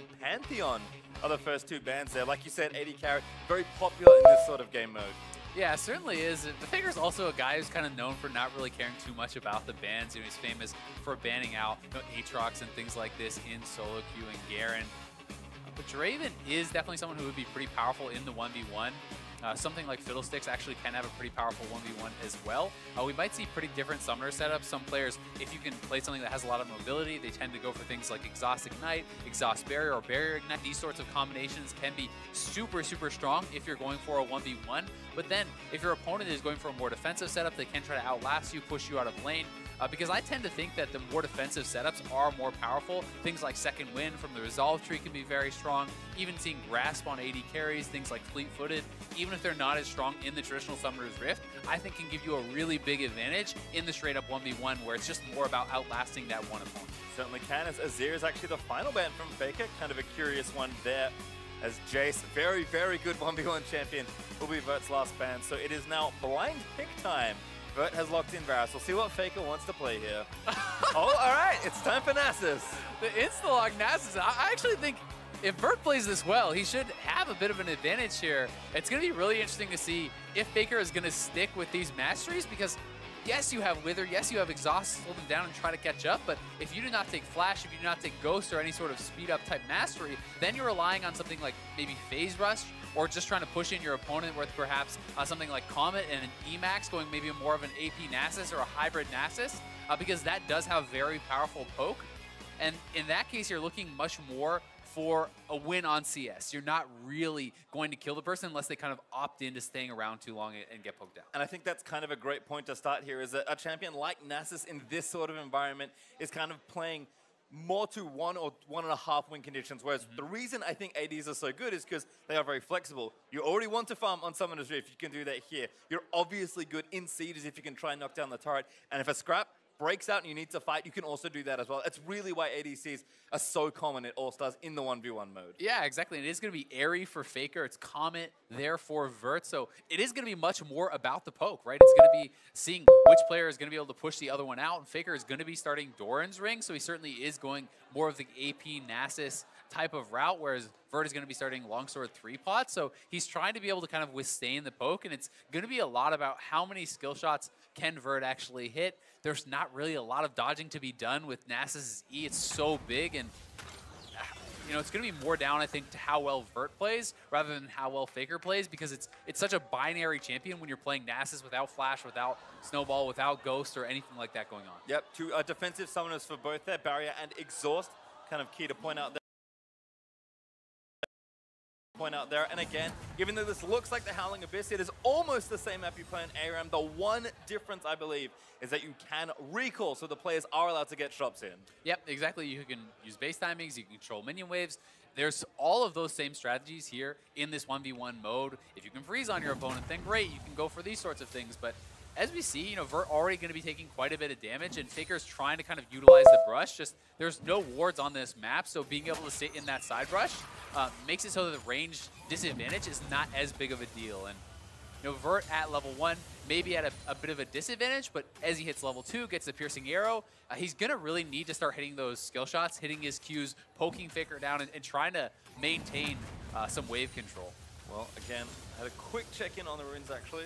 Had production feed us those. Nothing too stand out there. So, again, just very kind of standard laning masteries here, or laning runes, sorry, between these two. Yeah, it is a little bit interesting. So Faker is obviously going sorcery main tree, but second wind, Iron Skin, kind of as expected, the defensive secondary tree is much more built for just kind of surviving this matchup, even though he is, you know, going AP at least to start.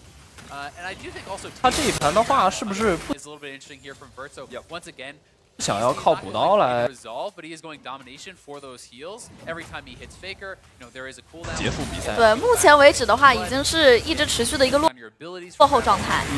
两个 So pretty standard stuff on both sides. Both of them going to take mana flow ban.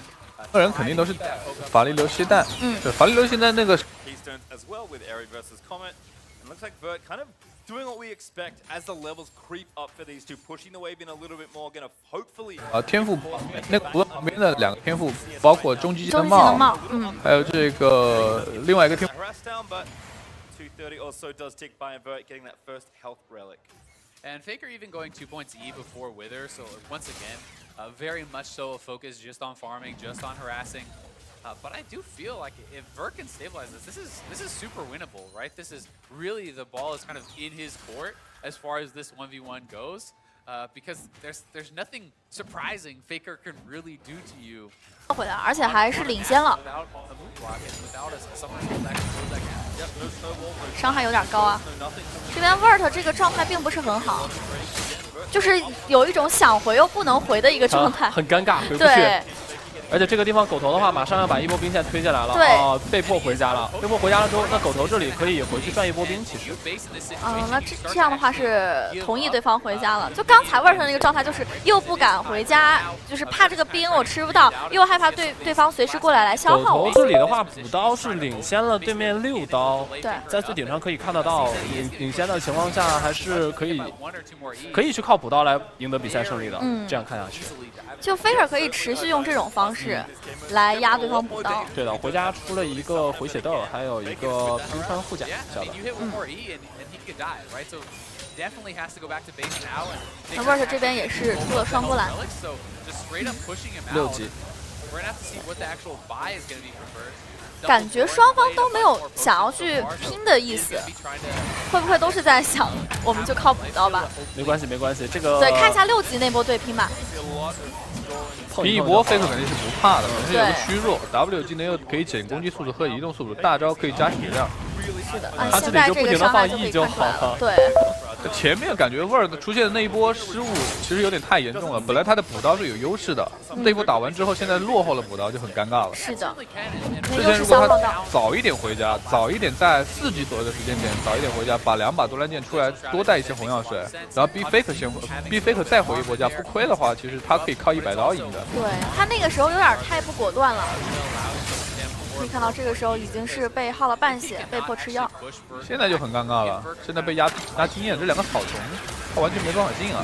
对，拼 Faker 一波拼不过，然后拼消耗现在也拼不过。是的，因为他回去买了2把多兰剑的话，他的回血照狗头的被动回血还是差一定的距离。是的。而且狗头可以通过技能去不停的消耗，但是 Vert 因为维鲁斯现在的话，并不能频繁的去靠 Q 技能去消耗了。我说实话，如果要100刀赢，他早一点回家，就做各种回血保住。对，身上各种回血，我就一个长剑，补刀能补刀就行了。是的，反正你不可能给我逼，你开 W 过来我就直接跑，有护盾有虚弱。他现在也是没有摸清对方的想法，没有摸清 Faker 是什么想法，因为 Faker 这边就是又不停的在补刀，又不停的消耗你，不声不响领先了10刀了。对，70刀了已经。关键是血量还一直压着，这就很尴尬了。对，还好很难受了，3个红药水压不了。现在维鲁斯是绝对是没有机会把这个狗头杀掉的。对，可以说。而且这个时候补刀他也很难。Faker 再去控线的话。好，这一波兵线是进来了，进来了。这一波兵线推完 ，Faker 也可以回家再出波装备了。而且他现在1技能是直接可以把后排兵烫死的。对他这个1技能，看来 Faker 是选择走那个补刀的路线了。因为只差3步兵了，就17刀，带个大车兵，补掉就赢了。而且他这个塔的机制和我们正常的不太一样，就是对于小兵造成的伤害。不过这一波也是对于 Vert 来说半波兵没了。护甲鞋，完全不给机会，胜利就在眼前。补刀优势已经很大，这个补刀已经是完全追不回来了，不可能追回来。这边 Vert 誓死一搏了。哎，这2个兵被防御塔吃了。对，3个兵。Faker 其实这波兵就算1个不吃的话，也领先着10刀。对，不过 Faker 他就是不靠技能的话，他用身体去平 A 的话是不太敢的，因为他肯定要会挨 Vert 一些伤害。对，他前面的领先就在于他的这个 E 技能上面。看这个车补刀还差11刀。对，补刀了。10刀的差距还是很难逾越的，已经在倒计时了。这波兵清完，下波兵可以直接开大招了。所以说 Vert 现在就是拼一拼，就知道你这个10波兵很容易补刀。哎，没 Q 到，好像自己被E了一下，这波兵没了。这个饼干又要抢，这波药要抢掉，很尴尬，没了。Faker 这波直接越塔清兵。赶紧回来！对，不打他，好像不能这么玩。没关系，这个 Vert 现在打不死他也有大招。开大了，开大这边要清兵。清一波，虚弱给到。对，就5个兵了。这个虚弱给的很好。对，1个兵。哎，要杀了。Faker 也有虚弱，Faker这个 Q 技能 CD 很短，直接开护盾，一棒子敲死。好的，万万没想到最后是凭借1血赢的。在99刀的时候，心情复杂。这里的话也是恭喜 Faker 拿下了这个1v1 solo赛第1局的比赛胜利。是的。Vert 这个英雄维鲁斯可以跟狗头打。这场比赛看起来，其实维鲁斯打狗头，如果不出现失误，还是可以打的，完全是可以打的。对。看到 Vert 这一局跟自己的偶像对了线之后，相信回去会学到很多东西。就这波舍不得回家是最大的问题。就他前面应该是有2波都在犹豫该不该回家。其实维鲁斯他前面打得很对，我推你狗头的线，你狗头补塔兵特别难补。对。然后如果一个1技能，你把这些远程兵啊或者近战兵没打死，那防御塔一下一个你是补不到的。是的。维鲁斯想要赢狗头很简单，我只要把塔推线，然后我尽量不漏兵，然后就可以绝对是有补的优势的。而且狗头如果说补塔兵的话，还会吃到维鲁斯的伤害。狗头的前期的话，其实被消耗的不轻的，因为他前期浪费了很多的兵，就是没有办法补。但是后面等级起来了之后，他的E技能伤害起来了，所以说维鲁斯每一次想上来就是消耗他的话，直接会被E技能打掉很多的血线。对，这就没办法了，导致他这一局比赛的话，在中期被拖了一个补刀的时间，现在给到的是精彩回放。其实也不算精彩回放了，就是对战回放。对，对战最后的一个决战时刻。对。好，最后一个推进的蹦敲掉，然后炸起来满天的骷髅。那这一场比赛打完了之后，首先恭喜 Faker 晋级。那么下一局对战的双方呢，分别是比尔森和 Fofo。两边的话分别是。一边来自 NA 的中单，一边来自 LMS 的中单，是 TSM 的比尔森以及来自 J-Team 的 Fofo。老一代的法王跟新生代的法王，是的。LMS 赛区 Fofo 之所以能参加全明星，也是说明他的个人实力得到了 LMS 赛区所有的观众的一个认可。那么这局比赛开打之前呢，我们熟知的老法王比尔森还有一些话要和大家说，让我们一起看一下。A big part is the preparation actually of the games, understanding what champions are strong, what champions beat which champions, what champions do you want to ban. I think that was a big part of why I won the first year. And then I got destroyed in the second year in the first round because I thought Jace was really strong, and I came up against Club, and he just destroyed me on Varus. So I think preparation is a big part. 好，刚刚讲到厂长之前毁灭了他，就是第2年还想拿冠军的一个梦想，相当于因为第1年拿了冠军，第2年首轮就淘汰了。为什么？因为我错误了估计了杰斯这个英雄的强度，选英雄选错了，solo 赛容错率很低。对，solo 赛一方面拼的是技巧和个人的 solo 能力。其实另一方面的话，也是非常严格的考验了两边选手对于这个 solo 英雄的一个把控。其实我觉得这个全明星 solo 最恶心的，对于选手来说最恶心的一个点是，小兵他的承伤的程度跟平时不一样。你要想真的拿好成绩，还是需要多加训练的。不习惯。你明明看那个近战兵一半血，想着防御塔 A 一下，我可以再补一下，并没有。结果防御塔一下把那个近战兵给 A 死了，心态崩了。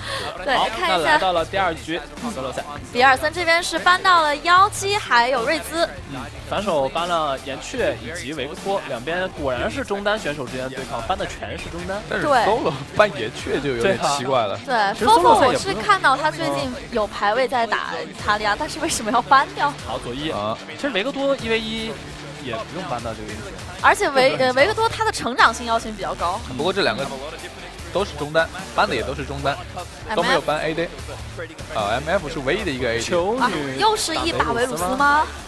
辛德拉应该是我觉得比尔森想得很久的一个英雄，这个英雄应该是什么英雄都能打。他因为他爆发很高，是的，就所有的英雄辛德拉都是有机会能赢的，这是他最擅长的英雄代表英雄之一了。因为之前 S6总决赛的时候，大家没有人玩辛德拉，但是他还是就是毅然决然的把这个英雄拿出来。solo 赛大概率对面会拿一个 ADC 出来，所以其实辛德拉在打 ADC 的时候，只要到6级就有机会跟 ADC 打一波。而且这个英雄应该也算是在中路 AP 法师里面单杀能力比较高的，上前列的了。但是这个 Fofo 你看召唤师技能，这个就带的很治疗很有意思，他带个治疗术加上护盾，很微妙。估摸着你要治疗加护盾，估摸着你要选这个中单，可能是法师高爆发的，就虚弱挂不上你，打消耗。比如说，如果你再选一个狗头的话，我这边带一个护盾加上治疗术轮回用，然后可以用那么2、3次。也就看到比尔森这里用的是 SKT 的辛德拉皮肤。啊，没错，是的。原话维鲁斯。对。发现比尔森他其实对于这个1v1的 solo 赛其实很认真的，就从刚才的那个采访能看出来，就他在比赛之前拿过冠军的嘛，他在比赛之前有去认真的去考虑过什么英雄可不可以拿，虽然说估计错了，但是他有去认真的去对比过。没错，Fofo 这里出门装饰鞋子加4红，比尔森的话是多兰戒加上2红，有意思啊，带鞋子。哎，这就没有打到，这个地方被维鲁斯一发平 A 加彗星打了一套。这一套加上彗星打了1/3血，还挺好的。没关系，来得及回家。现在两边的一个支持率还是差的比较多的，67比上33。比尔森这边支持率更高一些。啊，最后 Fofo 这个召唤师技能还是换了虚弱，带了个虚弱打辛德拉。对，这打辛德拉如果能在他放大招那一套伤害的时候挂上虚弱的话，还挺致命的。对对对，就等于说废了一个大招，基本上算是废了一个大招。比尔森带的是艾里，没有带彗星。对。艾里打消耗 ，Q 就可以触发艾里了。对。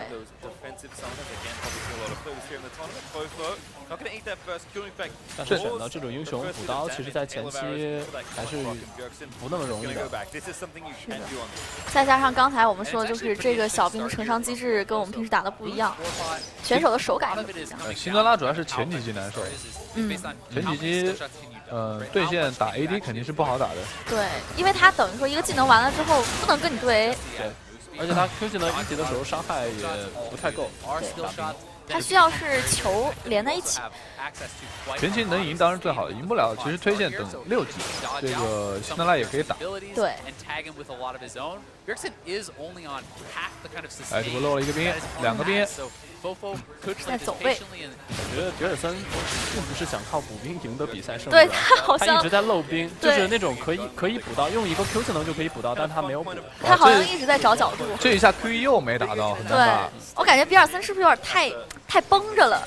他有点太想去消耗了。现在比尔森劣势有点大了，而且他蓝量现在也不是很高，只剩1半的蓝。哇，这个地方还被抢了血药，抢血药在这个图里面其实是非常非常关键的。对，因为这个东西就是加1减1的一个事情。对，可能会生生把你耗死。又是一个不是加1减1，是你拿到1个就代表你比对面多2个，因为自己家的你肯定是自己的。就是这边加1了，然后另外一边减1了，所以这个差就是2嘛，很恐怖，反正。这个地方2瓶药都已经吃掉了，但是 Fofo 的话还剩3个。是。所以他后面就是有备无患嘛。没错，家里头还有存货，吃了你的，你没东西可吃。就是人家说，就是打仗最忌讳的是什么？最忌讳的就是没有粮草。粮草已经干枯了。没有粮草，士兵怎么去打仗？好，比尔森这里清了一波线要回家了。那现在2个人的补刀，诶，怎么才差3把？因为刚刚在就是我们肉眼可以看到的，其实比尔森有很多刀都放弃了。对。然后反之就忽略了 Fofo， 反之所以说 Fofo 也漏了一些刀，Fofo 难受了呀，回去做了2把长剑，这个长剑没有任何的生命值加成。对，比尔森的话选择是双多兰加上一个小护甲，对，回复能力还不错。不过 Fofo 他可能就仰仗自己4瓶血药都没有用吧。这波赚到了经验，而且这波经验是往 Fofo 那边推的，所以说对他来说是比较赚的。又是一个小走位，躲掉了辛德拉一个推。对。不过这边也是吃到了球的伤害，就是吃了这一大波兵的话，两边的补刀应该是有一定的差距了。对，他这个一技能还挺舒服的，就是直接把那后排兵都收掉了。但辛德拉现在状态很好，到6级了，到这6级了以后就有机会一波技能把你压回家了。对，这边推到了，没有后续接上来，不过半血已经没了啊。不过 Fofo 还挺好，药多。难受了，有钱。Fofo现在难受了，回过家以后就没有那么好打辛德拉了。但是比尔森在消耗的时候，其实蓝量也没有办法控制得很好。对。那现在会比以前好的地方，就有一个法律流系带，它不像以前那样，我等一等的话，有个法律流系带，首先可以免费用一个技能，还可以给你回点蓝，可能舒服一些。所以这个蓝量其实没有之前那么吃紧。又被推到了，这一波伤害打的直接给大招，抢了个等级。不过这个时候对比尔森没蓝了。这边药还没有刷，对他只能，他现在也没有药了，只能靠这2个多蓝了。再等6级，法律流系带好了。对， 6级了，但是 Fofo 身上有护盾有虚弱，这波杀蓝量肯定不够。对，可能如果说想要杀的话，可以逼回家一波。但现在这一波等于是把补刀基本上追回来了。对，补刀没有落后很多。我感觉这2个选手明显没有想要去拼补刀，感觉都挺想打对方的。吃个药，回点蓝。他现在有一套技能的蓝量，但是对面有虚弱和大招直接给到虚弱骗掉，找个角度一下，1到了，推到了，他还有一个护盾，对，比尔森已经没蓝了，互相耗成这个样子。但是比尔森2个技能都在，是的，就是没蓝的话。就依靠这个法力游击带，他这里可以凭借着把对面的2个技能都打掉的这个瞬间，但是这个时候他必须得走。比尔森尴尬了呀，对，这波比尔森其实有点急了，他刚才没舍得用召唤师技能，是，而且这一波兵线又巨多，所以他不能回家，那有点亏了。对，而且他这个蓝量技能给了之后，又是没蓝的一个状态。还是得回家，但是对方是把线推过去的一个情况。他可以再把这波兵清完了以后就走。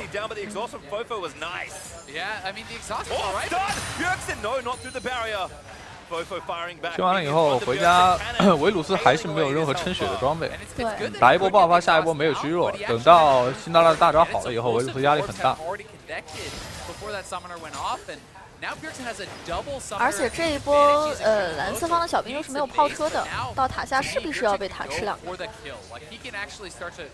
比尔森喝了一口水，我觉得他现在应该算是比较稳了，就是现在辛德拉的生命会大很多，对，40刀需要补很长的时间，而维鲁斯这个装备没有任何的血量，太容易被秒了。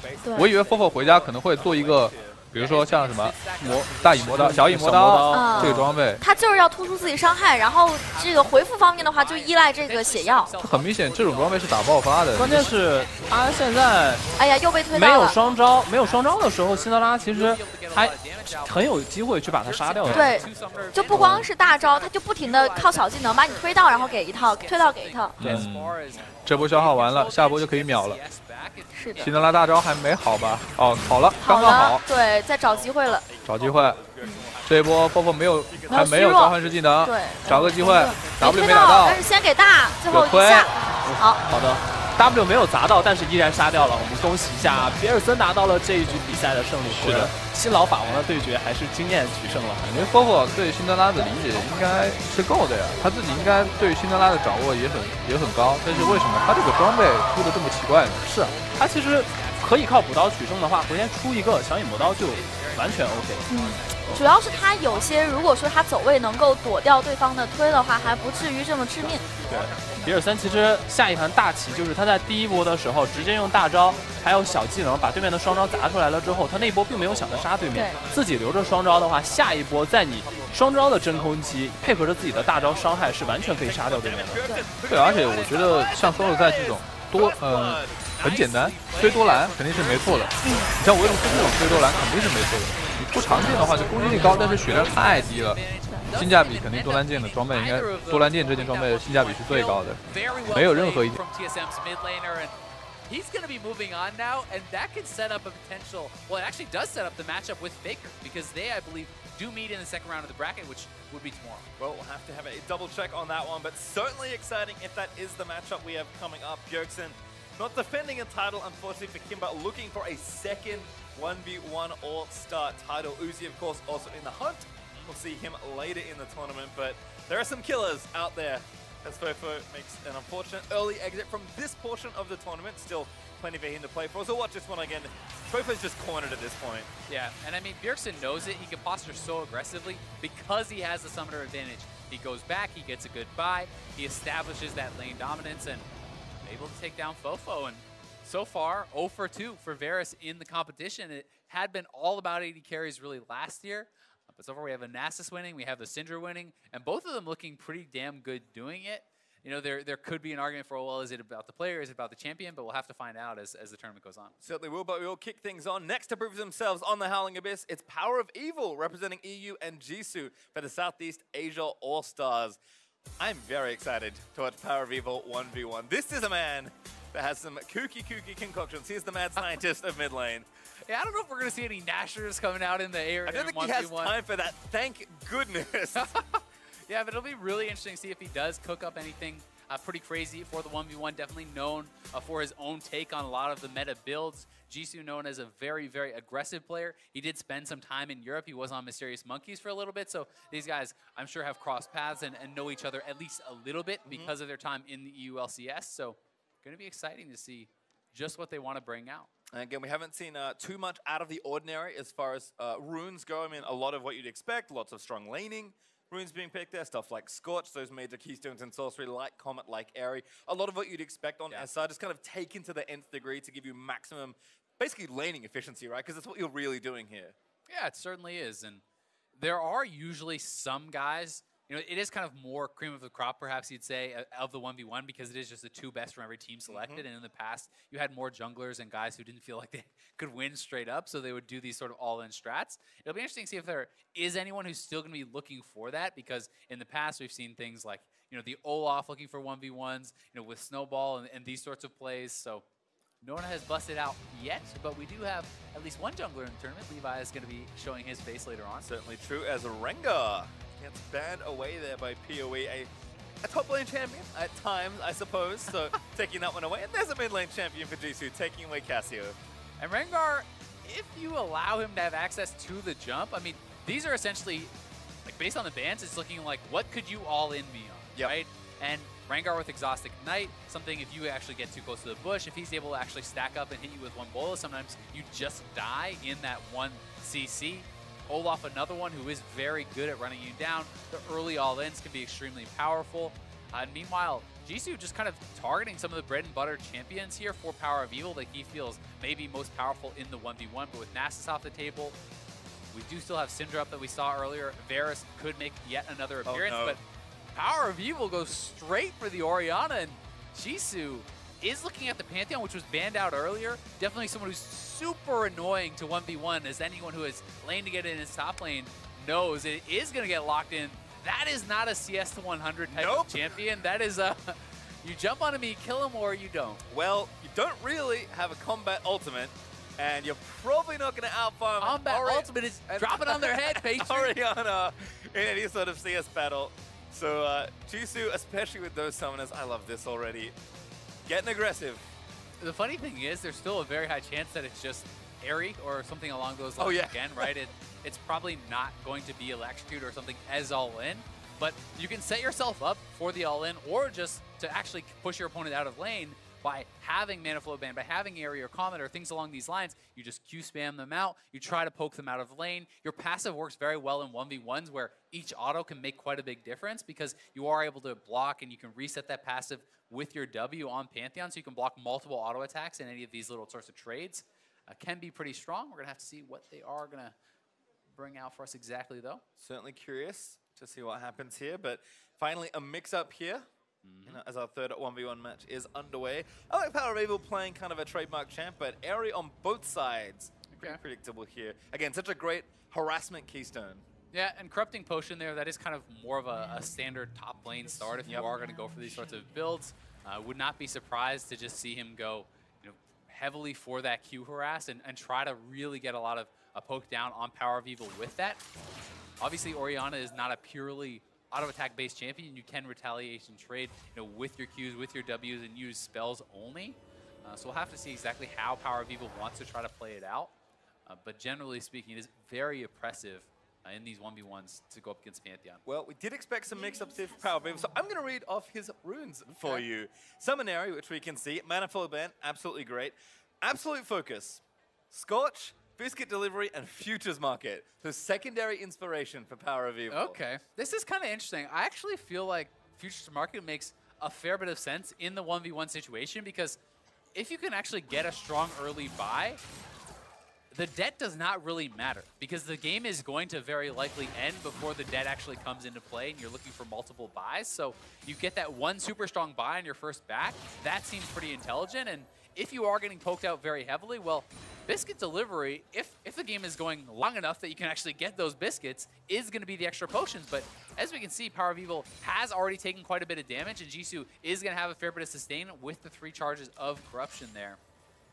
I also like some of the choices here for Jisoo. I think Mirror Shell, taking the MR there as well as Second Wind is going to help him quite a bit. And Nullifying Orb, that's essentially your mini Hex Drinker in this 1v1. That's a lot of added kind of defense against these magic damage abilities that Power of Evil is going to be looking to spam out. Yeah, and if you're expecting some sort of all-in at one point along the 1v1, you're going to want that extra bit of shielding and effective health to get you through. Right now, though, PoE up a decent amount of CS. Jisoo kind of forced to play back. Couldn't quite get the spear harass going. And I do feel like if you lose control of the creep wave, then it becomes very hard for Jisoo to look for these trades because Power of Evil can just use all of these range minions and the cannon creep to his advantage. And if you're getting pushed back and you're forced into a situation where the Qs are just being used, like these spears are just being used to CS, I think it starts to look very, very dire for the Pantheon because you now cannot actually push forward. You've lost control of the creep wave. You are using your harass tool to CS, but you're going to be able to CS much more poorly than your opponent. And already, I mean, look at the turret damage. Just because of the push that Power of Evil has gotten. And yeah, that was a double cannon wave that did a fair chunk of damage. Yeah. With a bit of help from Power of Evil to the turret. Finally evening up the experience as well for Jisoo. Was stuck on, stranded at level 2 for a while. Isn't going to make it much easier. And you know it's got to be an all-in, right? It has to be a kill that Jisoo is looking for. Power of Evil is going for his first base. He has his first biscuit from the mastery that he took there, the rune rather. And because of his futures market, he's able to actually get a pretty big buy here, right? This is a Ruby Crystal, a Doran's, and 3 pots on top of the biscuit. Like, even early in the game, you can go, around 200 or so gold into debt, so that is giving him those extra potions perhaps on top, which could really make a world of difference in this 1v1. Certainly could, and again, a lot of defensive stuff, kind of as expected here. Power of Evil happy to farm things out with the lead he's built for himself already, but of course, if any sort of 1v1 starts, can at least get out, or maybe if Jisoo expends too many resources and has to, it's kind of forced back in a last-ditch attempt to win the 1v1, then Power of Evil can, of course, get that kill. So, like you said, like, the reason the farm condition is basically there is so that games just don't stall out when nobody dies. Because at some point, you're right, you fall too far behind, you're forced to do something, and once you're at that deficit, it's usually pretty difficult, but at least you have some other way out, potentially. And I mean, Jisoo is waiting a long time to actually base. I'm wondering now if he literally is just waiting for 6 as his only way to all in. Because then if Power of Evil pushes too far up, you do have the ability to kind of ult in, and that is your gap closer. Like, that is your way to actually prompt this 1v1 that you finally try to force your opponent into. But he would certainly like to get a good buy, right? The turret is taking a lot of damage. He is going to have to go back pretty soon, because if he doesn't go back now, he is 6. He can use his man drop to come back, but the turret is getting low. Like, he pretty much has to all in right away. Yeah, and I actually love what PoE did there. Hits the back caster creeps, lets them get low, and knows that if he needs to, he can instantly kill them, get 6, and try and get a kill under the turret. But that turret itself might be the actual win condition here for Power of Evil, because it is so low. Smart from PoE, though. Just go back, right? Yep. Buy as much defense as you can here. You already know you have basically secured the game just based on the turret damage if it does not end up in you getting all in. And that's why he goes back, he buys more potions, he buys another Ruby Crystal. That is a lot of extra damage that the Pantheon is likely going to be unable to put out. I mean, already 300 extra HP from the Ruby Crystal. He has the 4 potions on top of that. Yes, there is a serrated Dirk for his opponent, but it's going to be tough for Jisoo, and it feels like it would probably require a mistake here from PoE for Jisoo to really be able to find an opportunity, because you can just kite back, and you're going to continue to have better push than your opponent with the Orianna wave clear. So unless Jisoo can find a way to ult in on PoE, I don't know how it really happens from this point. Yeah, pretty egregious mistake as well, but here's Jisoo with the ultimate. He's actually going to go for it. Power of Evil going to kite his way back in. Jisoo jumps on. Exhaust is good though from PoE, and now Jisoo, Shockwave back in. Nowhere good to go. Still is the Ignite, but Jisoo actually still fighting. He might have gotten that kill there, but Power of Evil did have the barrier.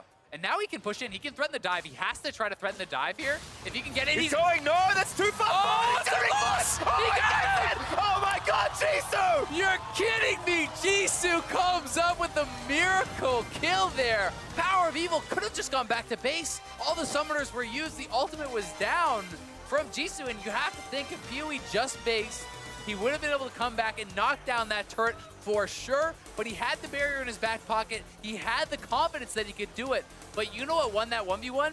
The Pantheon passive. When you W in, when you stun him, that passive blocks the turret shot. It takes away the advantage that PoE had under his turret, and perhaps he didn't account for that. One of the few ways in the game to legitimately block a tower shot. Yep. Let's watch this gorgeous play again. Yeah, Jisoo gets in range. There's the W. Yes, he has turret aggro, but that turret shot blocked right there. Look how close it is. Just barely gives him enough time to get off that last auto for the execute. And Jisoo has got to be happy about that one.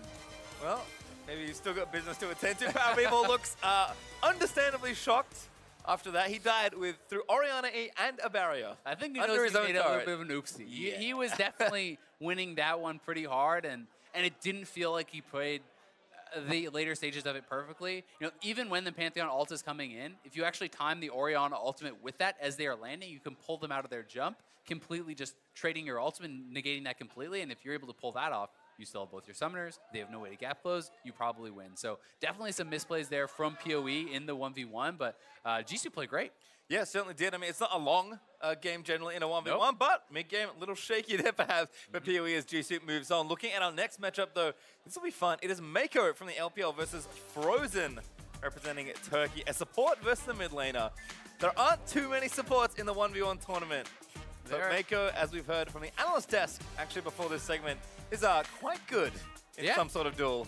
I mean, some of these guys, as Froskarn was talking about, play a lot of other roles, you know, in solo queue to get high-end challenger. Especially, there are some support players who are known for that. Mako is one of them. A lot of these guys feel like it's harder to climb or perhaps less fun to climb as support, so they do play a solo queue type role. He plays a lot of mid lane. We've already seen both Faker and Bjergsen moving forward, doing very well there. So certainly some potential here from Mako to upset, but Frozen is definitely going to be a pretty tough opponent. You know, he played for Fenerbahce at Worlds. He was, you know, doing pretty well for them there, and I think he impressed a lot of people, kind of made more of a name for himself, and was known to be pretty dominant in the 1v1 in mid lane. So we'll have to see what he can bring out for us. Impressed a lot, and certainly myself included. But while many might favor the mid laner in a 1v1 versus a support, Frozen isn't sleeping on the LPL All-Star. 일단은 주위에서 그러더라고요. 너는 좋겠다. 서폿 유저랑 하게 돼서. 그런데 제가 옛날에 그 1대1 토너먼트 열린 게 있어요.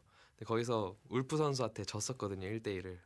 그래서 그때 이후로 생각한 게 라인은 상관없고 그냥 1대1에 대해서 좀 더 이해도 높은 선수가 이기겠다라는 생각 가지고 있거든요.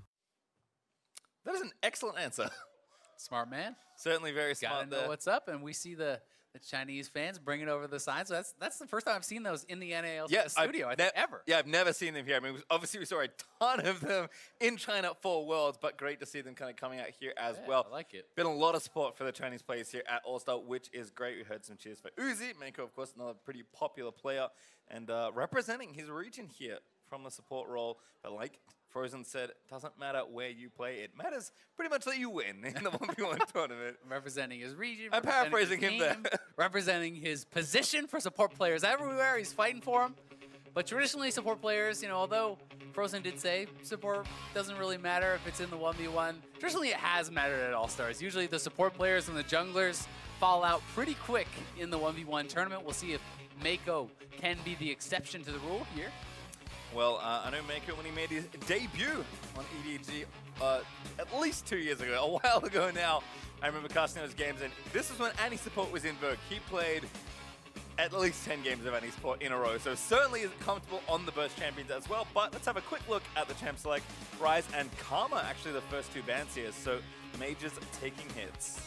Certainly are, and obviously Karma is one of those champions that a support player is going to be very comfortable in, and also can be pretty effective in the 1v1s. It's actually pretty strong as a solo laner too. Yes, people know about it in mid lane, but it's pretty popular in top lane, sometimes as kind of a cheesy pick there also. So we'll have to see if Frozen is actually just going to target more of the support pool, or if he thinks that he should just target what is the most strong champion as far as the 1v1 goes. Well, have to see. Cassio ban there for Mako. I'm kind of curious for your thoughts on Ryze as a 1v1 champion. It's not something I would immediately think this is really good in a 1v1. Well, one of the things I think that is going to be pretty strong about Ryze when you're looking at a lot of these champions is how good his wave clear is. He's going to have the point and click stun. He does have a lot of lockdown. and actually kind of dueling potential, I think, as one of those champions. Usually what Rise struggles against, in my opinion, is the fact that he's kind of this mid-range champion, and in the 5v5 can be locked down, can be CC'd when he's pushing up there. And in the 1v1 duel, I think he can be very strong. Yes, he could still struggle against some of the poke champions, but if you can close the gap, definitely could be able to get a kill for yourself. All right, looks like we've had a skip ban, perhaps, maybe an oopsie. Yep, I think an oopsie is we are going to restart this 1v1. I think Frozen couldn't quite find the champion he was looking to ban, so just going to remake that one and get it all going. But I believe those first 2 bans will stay. We'll have to get confirmation on that, but not a whole lot shown here to start things off. Yeah, I would assume those stand. And sometimes it's a situation where the client is in a different language or something like that, and then it's pretty understandable if you can't actually type it in and search it to find where that champion is. But we will be getting this back going pretty quickly here. Yep, thankfully not a whole lot to get aligned as far as starting a 1v1 goes. Only need 2 players. And we've got them both, again, just kind of fixing their things. Looks like Frozen might be logging back in. So it shouldn't be too far to get this one back going. Yeah, definitely not. But so far, only a couple games in, but no AD carries have actually won a 1v1. That is so correct. It's already kind of breaking some of my expectations. AD champions in general, actually, doing not so good. Pantheon. Oh, he did win. You forgot. I already forgot he won. That's how close it was. That was like 30 seconds ago, Pastry. Get it together. Sorry. It's been a long day, but certainly a fun one here and a great way to end day 1 of All-Stars 2017 here, casting some 1v1s. Curious to see, though, what else happens. I think I agree with the sentiment that we've actually seen quite a lot of diversity in these first few picks. I mean, these are going to be pretty, obviously, very individual players. They only have to play for themselves. Likely going to have different thoughts about what is good, especially early into the tournament. Yeah, and people I definitely think are going to be adapting and kind of stealing some of the strategies that they think other people are doing very intelligently. I actually thought Futures Market seemed pretty smart from PoE. Maybe some players are going to actually try to steal that from him and try to use that for themselves. We have been seeing a little bit of consistency as far as bans go, though. We've seen a couple Rise bans. We've seen a couple Casio bans. We've seen Pantheon picked once, banned once. So definitely there are some kind of accepted champions, or at least people are thinking about, at the very baseline, what is annoying to 1v1 in solo queue, right? And what are some of the most lane dominant champions in solo queue, and how do you avoid those? So we are going to be back in and hopefully flying through this pick ban pretty quick. Yep, there's Rise again from Mako. So the bans we saw earlier will stand, and we'll see what the players have to get through for the rest of them here. So Karma again for Frozen. I believe Casio for Mako. I'm feeling the music. The music's great, actually. It's pretty good. It is really good, as Casio does in fact get banned by Mako. Pantheon, there we go. All right, so that's what Frozen won. He's like, I saw that last game. Get that out of there. That's not happening to me. I'm not as dumb as Pastry. I remember who won that game. As Mako with one final ban here. There's a couple of bans for Pantheon, though, as well as the pick. So definitely some players worried about that. Don't want to get all in. Probably should have made a bet about Pantheon presence in the 1v1 tournament. Might have won that one. Not work out. Certainly did not. Syndra, the final ban there for Mako. With the one more to go from Frozen. As Lucian, a very, very good 1v1 champion in All-Stars past. Mako, that's an Azir horror. That would be very interesting to actually see if we do get out the Azir. So I definitely think it's not too bad. It's interesting. Because a lot of the difficulties of Azir are to do with position, with flanking, where your soldiers are, being able to actually pull off these sorts of different moves. But on this map, it's so skinny, there's no flanking, there's no way you can be surprised. It's very easy to kind of establish your line of soldiers, and you actually do have pretty powerful poke with even just the Q +1 auto. And it's actually Lux versus Azir, which I would think would be one of the tough matchups for Azir. I agree. And not something I really would have expected to come out, so whew, blind pick. Feels bad. Feels bad, man. Pick Azir and then meet a poke champion, which is, of course, one of Azir's struggles. Mako maybe having a laugh about it, but like, uh-oh, not what I expected at all. He's probably thinking, maybe I'll get some sort of mid-range, short range. Yeah, get some Varus back in maybe there. Nasus, maybe start poking him, I don't know. Nope. It is going to be the Lux. This will be pretty interesting. So this is actually something where I think the early levels obviously matter in a 1v1. You get very little playtime overall. And of course, once win conditions met, you're out, and it's a single Elium tournament, so you don't have much room for mistakes. The margins are very thin. Azir, obviously Azir, let's talk about his mechanics real quick. You have to take W at level 1. Yep. Thumbs up, normally great, because you just want to use the soldier and push. Lux, decent burst damage. I mean, she's going to go E, but that is pretty abysmal wave clear relative to Azir at level 1. Yeah, it certainly is, but it's going to be more about just trying to poke off the Azir, right? You have Comet on Lux, and when you have those slows on your abilities, it's going to be a hit confirm for your Comet, which makes it a very strong combination. You're just trying to throw out the E. I'm expecting an E-Max from Frozen, trying to poke out his opponent. Mako can try to kind of control the minion waves, and one of the things that's pretty interesting because of these summoner setups that we're having, it's not something you normally have to talk about, he actually has a way to gap close, right? And you can look for an all-in with your E. If you do actually hit your opponent with the E, you get the shield, you actually get a soldier spawn as well now, I do believe. So the all-in can be pretty strong in a situation where perhaps Mako is able to dodge a binding, dodge an E, and then find a way in.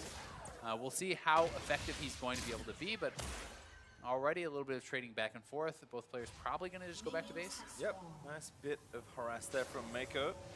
Kind of a fun thing I like to track. Doesn't come up that often, but getting your mana flow band procced early can be relevant at times, because using it when you have full mana is actually obviously not very good, which is what it starts at level 1. Mako actually sticking around though. Going to get to the wave first here after Frozen based. Yeah, really prioritizing just having the push. That's kind of what this tells me. Because he is going to be sacrificing some health to do that. You know, he's down around 90 or 100 health. Like, that is actually pretty significant. That's almost a full potion that he kind of sacrificed for not basing. But he has cleared out the wave, and he's hoping now that he will be able to deny enough of the CS away from his opponent to make that worth it. But he did miss 2 of the CS uncontested on his own, so we'll see if it pays off. Yeah, like you said, support sometimes not as used to getting them last hits.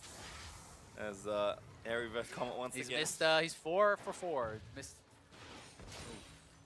Not doing so hot on the CSing there. Yep, gonna have to get them back through. But it's 0 for Frozen right now, 1. So, yeah. I mean, although the Mako did miss a lot of farm actually pushing it in, Frozen is very clearly not used to last hitting on this map with how the turret does extra damage. He's not looking too comfortable there. And it is ending up with a slight advantage for Mako, even though he only got 6 of the 12 minions. A step forward there for Mako. I think trying to get out from under the radius of E. Part of the problem there, though, is Mako is trading into a cannon wave, right? So he's actually stepping forward, and I feel like he actually won those trades as far as the damage that the opponents dealt to each other. But when Frozen has a cannon that's actually retaliating there, it's going to do as much or more damage in the early game oftentimes than your abilities are actually dealing. So you have to be very cognizant of who has more range minions, who has the cannons working to their advantage. And right now it's Frozen that does have that wave kind of pushing for his side. 3 points Q for Mako. Probably not going to make a big difference not having your E. But certainly opting for, again, more trading power earlier. Frozen now level 4 though. Still taking damage. I mean, the E is only really going to come into play if you're trying to actually go for a full-on all-in. So I think 2 points Q early on does make a lot of sense. As well, I expect to see 2 points E from Frozen in the early levels, and then go your W for the shield at level 4, which is what he's done. Mako, gonna have to see how much of this farm he can actually pick up, because right now they are tied. There's about 10 minions sitting at his turret. If he can grab some of this farm, could be a pretty nice advantage, get him a decent base, but so far has gotten the 1. He's going to pick up a couple more. Yeah, missed the cannon, but trying to, again, kind of get the scraps under the turret. It's a couple there, going to keep it pretty close. Yeah, not too bad. Yeah, 4 minions left there for Frozen to hit here, so he hits them all. They'll still be pretty even. Mako, they're taking a lot of harass as well, and this could be interesting on the back time as Mako going to grab his relic. Nice dodge of that life binding there by Mako. Lux's 6, certainly very relevant for some sort of, at least, harassment off. Forcing away, maybe getting a summon if you can connect with a light binding. Mako, though, playing up. Looks like he's going to try and get there first. Like, hitting down those minions. Yeah, it's a pretty interesting one. I mean, they're both staying around relatively low. They don't have any HP potions left, so...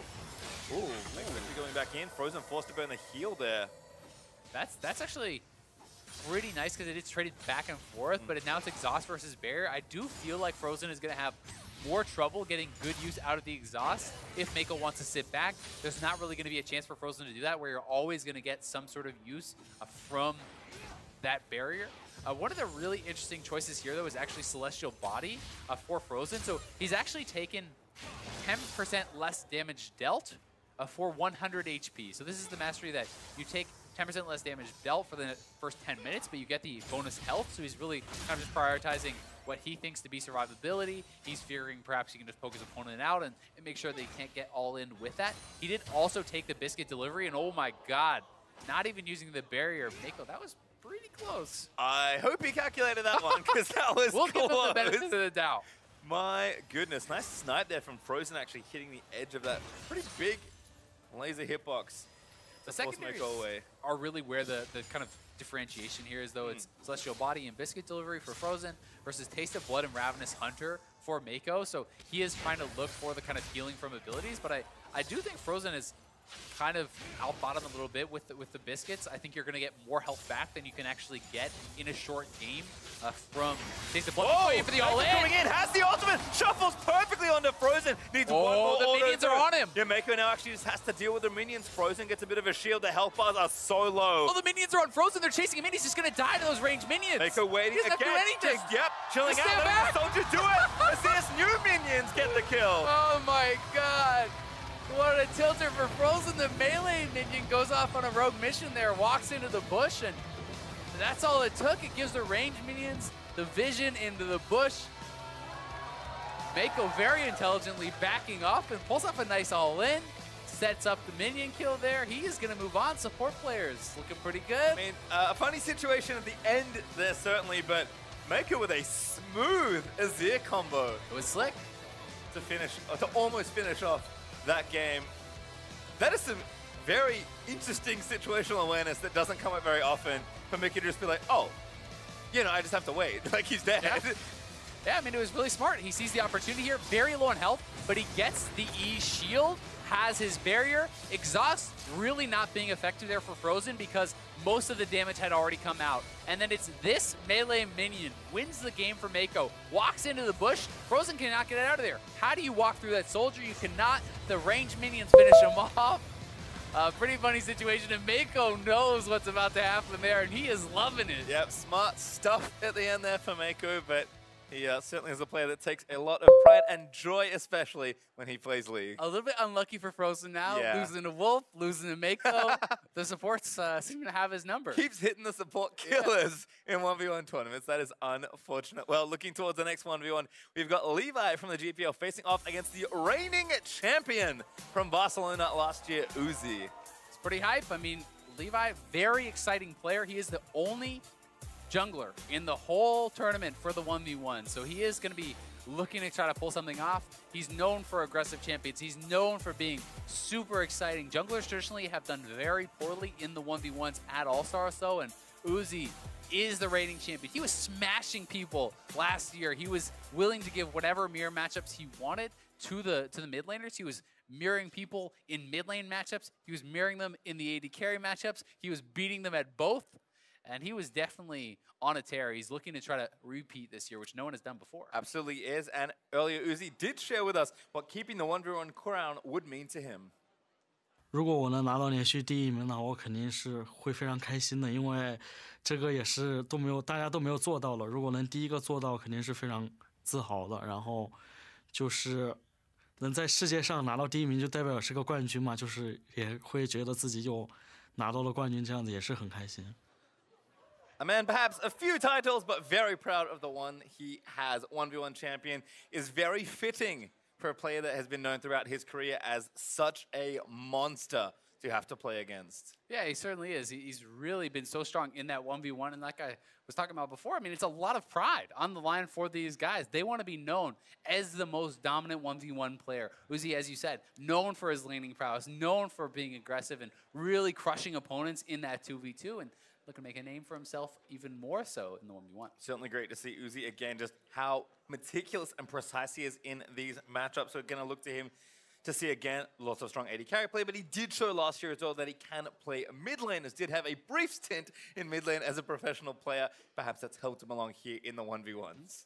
Definitely have to see. I'm really excited to also find out if Levi is just going to try to play a more standard champion for the 1v1s, if he's going to play an AD or a mid laner or something like that. Or are we just going to see him bust out something like the Kha'Zix, like the Rengar, a jungle assassin type champion, and see him try to all-in Uzi? Yeah, Levi, again, certainly a talented player in his own right, but a formidable opponent here in Uzi as the bans have begun. 3 ADCs already banned out, and Levi actually hitting the Rengar. Okay, so he's going to take that away there from Uzi. A lot of AD carry bans so far. But remember, Uzi did play a lot of mid laners last time around as well. There is still things like the Lucian, like the Vayne coming up. We haven't seen any mirror matchups yet, but the players do still have the option to talk to each other, to agree on playing those sorts of matchups, and would definitely be exciting if they do so. Well, last ban is Pantheon. Okay. The mainstay. 100% present still in the 1v1 tournament. But players deliberating a little longer clearly didn't have one pick that they were going to play no matter what if it was unbanned. I mean, we've seen such a variety now of champions actually coming out throughout these first 4 rounds. You've got to be kind of thinking, well, even if you're going to play a Varus or a Lucian or something along those lines, something that people are expecting, or a Caitlyn, does that now change? Are you worried about the potential Nasus? Are you worried about the Lux, about the Azir, about some of the other picks that have really kind of thrown a wrench in the gears of some of these players' preparation? Certainly have to see. Taking all of their time actually here. Again, maybe just as a thing, kind of maximizing the time they have. There's a Lucian, I believe, for Uzi, and I'm pretty sure that's Levi's Victor. I know it looks wonky currently, but according to the names, yeah, I would trust the names yeah. on the champions, so I do believe it is.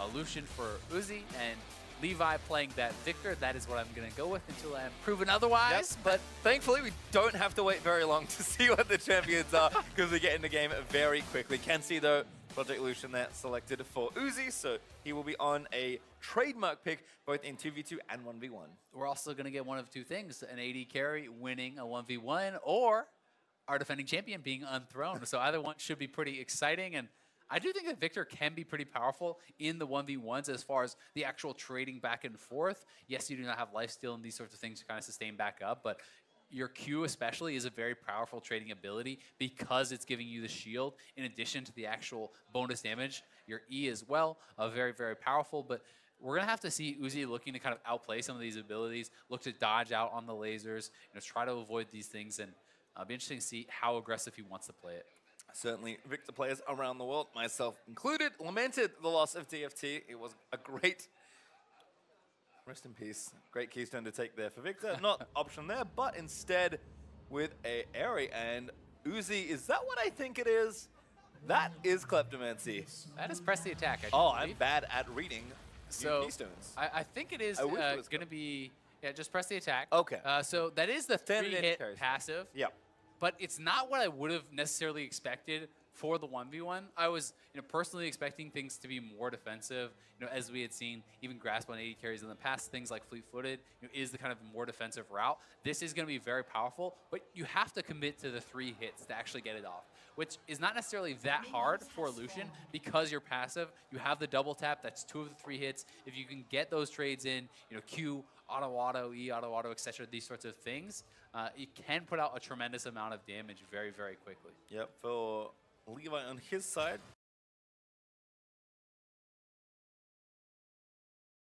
Kind of expected stuff here. Aerie, Mana Flow Burn, Absolute Focus, Scorch on the sorcery side, then Iron Skin and Second Wind. Yeah. Kind of that defensive secondary tree. The Second Wind, very, very powerful. I do think in these sorts of matchups, especially for those AP casters who do not really have too much access to HP regen, they're not going to be building for the lifesteal and things like this. It's definitely interesting to see some of the choices, though, coming out of Uzi, actually going over heal, which is pretty interesting. Not a mastery. I see Arun rather taken hardly at all. He's also going for the attack speed, Legend Alacrity. He is going Mana Flow Blend and Scorch as his secondary tree in sorcery. So definitely a very aggressive setup. There's no sort of really like magic resist type talents. There's no regen type talents, really. He is certainly set up to look for a kill, right? This is not really a kind of grind him out sustain them type of build. Certainly not yet, but a lot of flexibility here for Lucian. Doesn't dodge that laser though. Uzi taking a little bit of damage actually early on for the harass, but Levi looks out of mana. Yeah, he does look out of mana, but it's 2 potions down already for Uzi, and Levi, he does still have the mana flow ban, so he's going to be able to recoup a lot of this, and I'd say the early stage is going very well for him. Certainly having the push, getting access to that health crystal for Uzi makes a really, really big difference, because already being down a couple potions without something like a Doran's Blade, without any sort of innate sustain is going to kind of hurt you. Gonna take this relic here, bit of extra health. Might even Yep, running all the way back actually to the base. See if he completes his recall. Levi going to be able to play up. And the pros have been struggling to actually CS under the turret because of the differences between SR and this map. It deals more damage. It's not necessarily the easy setup of one hit on the range minion plus an auto, 2 hits plus a melee. That sort of thing is kind of mixed up. And you can see Levi missed quite a few more of the minions, and Uzi's able to go back. He gets a Vamp Scepter. He's already in lane before the turret is actually attacked, before it is reached by Levi, so he's going to be able to continue to CS. And it puts Levi in a bit of an awkward spot. Like, he can either choose to go back when Uzi could perhaps push it in and deny some of the minions, or he has to kind of just stick around. And this is certainly one of the kind of weakest spots for Victor in general. He is a champion that on the Rift is known for having to make a pretty significant early investment to upgrade that Hex core. That'll take even longer and be less relevant for longer, given that the game is much shorter. Yeah, and I'm really not expecting him to go that route. I don't think so. 惨的一个状态了。至少目前的话 ，UZI 吃了4个药了已经。对。在补刀的细节上 ，UZI 要好很多。对。立卫只能吃自己1塔的这个尾巴根的这个药。对，现在双方都已经6级了。现在卢坚也有拼一波的实力了。后来打一波强攻，守出立场，对，还反身 A 了一下。因为有吸血鬼权杖在身上，还有消耗现在也不虚，有一个大招扫出来，就打消耗，我就把基线推进去，如果塔兵不好补的。持续进行一个压线。对，这个地图卢坚的蓝量应该是够的，他本身带了一个这个逃离流系带。然后大家又是很频繁的在回手，再加上这个图上的药基本上都是被他所掌控，他完全是可以靠这些补给在线上来。但是现在要小心一点，这边另外是有大招的，有兵线优势，他就不怕对方放大招，但是如果没兵了，就需要小心一点。一技能没了，就很容易被对方一个大招跟到。这里还是借机啊，用自己的技能和艾迪去进行消耗，但其实补刀已经落下非常多了。是的。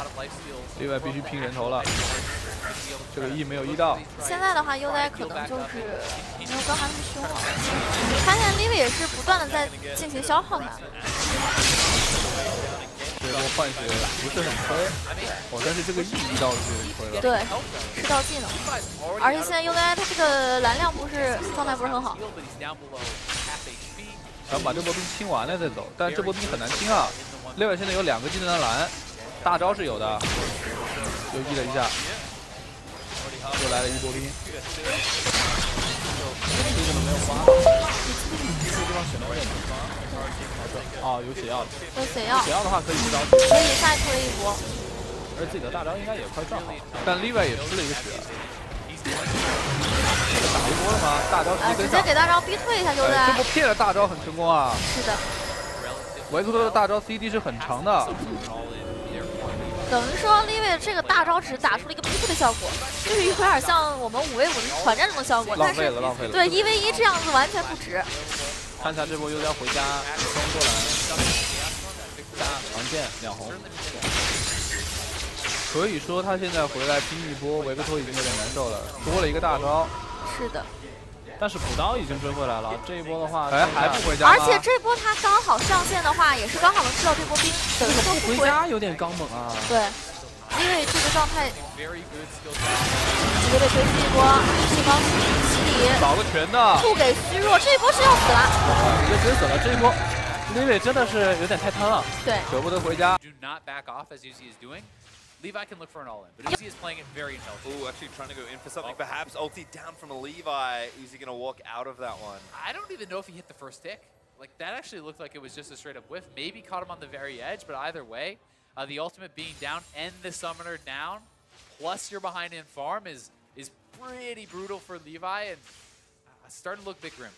And again, for all of Uzi's kind of signature aggression in 2v2, in 5v5, he's very patient. He wants to win. In the 1v1. Exactly. He really wants to win again. Yeah, and I mean, he said it. No one has won 2 before. He's looking to be the first to do it, and sometimes that means playing for the smart win, right? Levi now has to try to push it out. He has to try to base, try to get something going.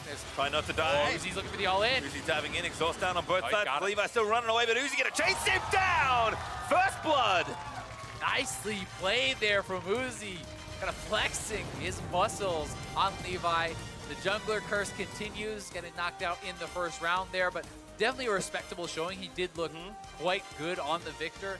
Uzi, though, just a little bit too strong. Yeah, I mean, he's the only jungler in the whole 1v1 tournament this year. I can't blame Levi too much, given that he had an unlucky draw, shall we say, having to play the defending champion. Yeah, it's pretty rough, and it's really interesting because the early push has mattered so much in this mode. Because people are struggling so hard to actually get CS under their turret. And if that's the case, then the first push is going to get you enough of an advantage that sometimes you can just take over. And again, for all those defensive summoners, none of them move you away anywhere as Levi realizes what's happened. Uzi scratching his head, business as usual. Yeah, cool as a cucumber. I mean, he's got many more rounds to play of 1v1 before he can run that title back, but a good first start winning here versus Levi. And I mean, we saw a lot of AD carry bans in that matchup, and still we had a Lucian. I mean, at some point you're going to run out of bans because Uzi can play just about anything. Yeah, I mean, there's still Ezreal. There's still a lot of AD carries that could be, fairly viable in this 1v1, and we might be seeing some more AD carries. Well, maybe, because for our final matchup of today, it's North America's Sneaky versus BRTT from Brazil. Two of the more popular ADs from their respective regions. Sneaky, a pretty good-looking Worlds performance and a good few games here today at BRTT. Brazil was not so lucky, unfortunately for them, but could certainly show up here in the 1v1. We already know BRTT's better than Doublelift. Is he better than Sneaky? Well, Doublelift didn't make it this year, as Travis was so keen to point out when talking to Amelie. But we'll see what happens here. Again, coaches did select these players. Actually loved that not all of the players got to play. There was, the coaches had a role in selecting their players. I think for North America, Bjergsen is the obvious first choice for 1v1. But it is curious to me that the next player they do want to send is Sneaky, not a player you would kind of think instantly, oh, this guy's great in a 1v1. Yeah, maybe not, but at the same time, he is definitely a guy who is one of the fastest, I think, to pick up new champions, to pick up new patches. He's definitely a grinder in solo queue, so he is someone who could be really figuring out a way to get an advantage through the picks or through the runes. So that's something I'm looking forward to. But also at the end of the day, a lot of these guys are here to have some fun, right? And if Sneaky is the one who really wants to get in there, then they're probably going to let him get in. Well, again, players can talk to each other. Haven't seen or heard too much chatter, but hopefully something brewing here. Certainly be fun to see what these two have ready. I can't think off the top of my head if they play off-roll too much in solo queue. Sneaky obviously streams a lot, but I almost always see him playing AD. Yeah, he's definitely one of the guys who's not really into off-rolling too much. He's almost always kind of grinding AD carry. BRTT definitely known for his AD carry play here as well. And it's going to be interesting to see what kind of picks they want to go for. Could be perhaps our first mirror matchup, or maybe not, as we have not seen any of those so far. People have been taking it pretty serious, kind of a lot less banter than perhaps maybe expected. A little disappointing, but again, great to see the players enjoying what they like, which apparently is winning, which makes sense if you're a competitor in an Insta-Champ slate though here. And the first ban will be... Oh, I see a little bit of talking. There's Nasus ban by Sneaky though. So the fun one that you do, if you have two AD carries, you want to have some fun, you play Draven versus Draven. Yes. Catch each other's axes, and it is hilarious because you can end up in these situations where you're making a mad dash for the other person's axe to try to steal it away, because if Draven drops an axe in a 1v1, you have essentially already lost the 1v1. So it's definitely a fun one to watch. I don't know if they're going to bring it out, but these guys are chatting it up. You can see the smiles on it. Well, you know what? Let's stop hearing from us for a second and hear from these guys.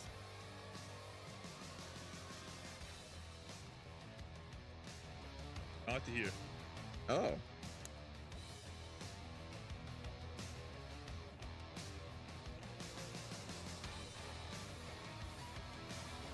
All right, looks like as soon as they stop, as soon as Very we insightful stuff. Thank you. Sneaky. Thank you, BRT. I mean, even if they're not kind of brewing something in potential 1v1, I think Sneaky's the kind of guy that will happy to play, like have some fun, have some banter, and play a couple of mind games. Honestly, he's got this big, goofy personality. Obviously, anyone that's ever seen a stream highlight of his knows what kind of antics go on. I think it's the kind of player that will get in your head before you even think. Well, there is the Draven there for BRTT. Sneaky's going to hover that Jhin, but BRTT, come on, bait him into that Draven. I mean, these would basically be their two signature picks. Yep. Right? I mean, that would be very, very cool to see Sneaky known so much for the Jhin. BRTT very well known for the Draven pick. Pretty cool. We'll have to see. Got a lot of AD bans, but it'd still be Draven versus Draven. Either of these two. I think Sneaky's maybe considering it. I hope there's some negotiation happening. right now. I don't know if you want to agree to the Jin side of the Jin versus Draven matchup. Well, we'll have to see. Again, BRTT could be bluffing. Like, Sneaky can't actually see what he's picked here. Might have to go in some good faith. Only a couple seconds left. Just gotta make a choice here, and I'm guessing it's just gonna be the Jin. Yep. So Jin versus Draven. You can see the smile on Sneaky's face. He's like, oh crap. Oh no. I have played this matchup before. I had a support next to me. It didn't help. Yeah. I think this is one where Jin is gonna have to try to kind of just sit back and poke it out. I'm not really sure that you can win the straight up 1v1 if you do go for an all-in type play, unless you have already poked Draven down quite a bit with something like the Comet that is very popular on Jin in solo queue. And Draven certainly has some options though. I mean, you could try to be getting the push, shoving in your opponent. If you go for a straight up all-in, I also expect him to win it if it is both played well.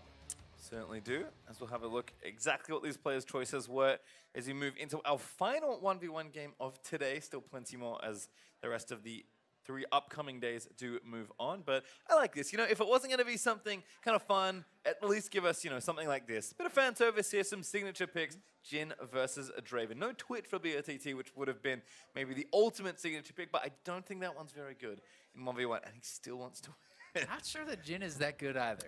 You know what?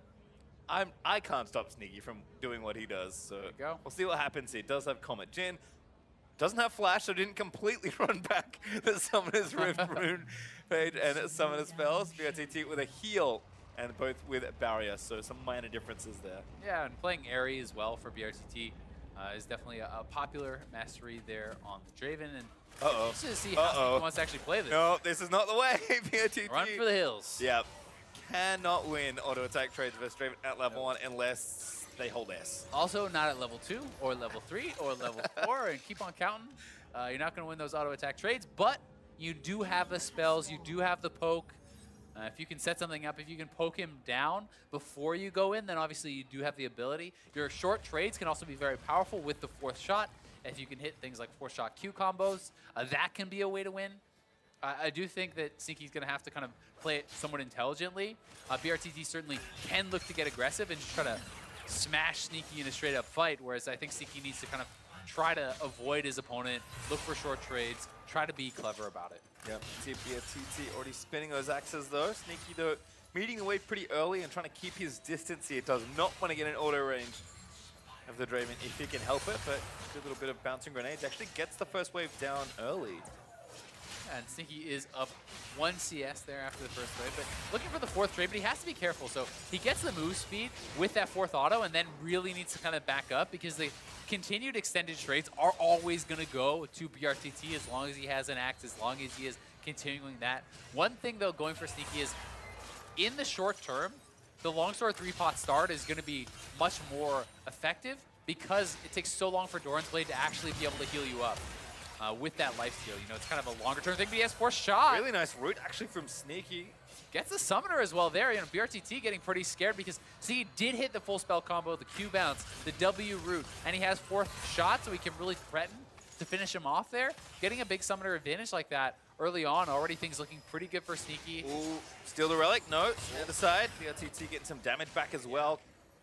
Sneaky will be able to retreat to his own health relic, but perhaps wants to maintain the farm advantage, wants to push this in. And because the wave is so heavily in Sneaky's favor right now, BRTT kind of has to back up. He cannot posture aggressively because that wave is enormous and you really cannot afford to try to trade into it. No, must respect means we've seen that be very relevant today already. Yeah. In the 1v1 tournament. Sneaky again just kind of holding out. Can kind of go back to the relic almost any time you have to think. So he's going to get some harass back down. Nice Comet there. Root doesn't connect, but the damage is there, which is still relevant. Yeah, it doesn't get the auto, so can't actually trigger the root, but he hit his Q, he hits the Comet, he hits his W. That's the way he's going to need to play it. It has to be more about the poke, about the abilities, not the straight-up auto trades, short trades, trades from distance. He is out of the 3 pots now, though. You know, maybe could have actually saved a potion and gone back and grabbed that relic earlier because it looked like he pretty much just got mana from that, but still does have the Summoner advantage. And you hit another Comet or two, BRTT's going to have to go back to base. There's that Comet Sneaky looking for it, but doesn't quite get there. Looks like he'll recall back to bases. We'll have a reset here. We can check in with the runes, though. Have a fun fact for everyone. They are almost exactly the same. Manifold Band, Celerity, Scorch, Iron Skin, and Second Wind, with the Keystone being the only difference, which you can see on your screen. So I think if we're talking about AD carries in 1v1 in this tournament, these are masteries I'm expecting to see a lot. Yeah, I mean, I think this would be the standard Manifold Band, allowing you to get more poke out, Celerity for the move speed. Scorch is good in those short trades, and you know, Comet versus Area is just more of a champion-based thing. Iron Skin and Second Wind going to be very, very effective in those 1v1s. The flat armor as well as the HP regen there, always going to be good. And grabbing a cloth armor actually there for Sneaky, so perhaps, you know, just kind of valuing that armor. Maybe we have seen some players rushing lethality in a couple of these games, so maybe try to preempt a little bit of that. But either way, it's going to be an effective buy, and does have a Doran's Blade to his name here also. Yep, a bit more defensive though for Sneaky, but BRTT also filled up those Doran's and consumables, so should be okay. Level 6 for Draven, probably not too relevant apart from the stats. Yeah, definitely a better buy though for Sneaky. Yep. And I mean, the level 6-4 Draven can be very powerful in an all-in, right? If you actually hit both parts of your ultimate, if you can get the pass-through and pull it back, like that is a massive amount of damage. And likewise, for Jhin, if you can poke someone out, you can threaten the kill simply with your ultimate, or alternatively, try to use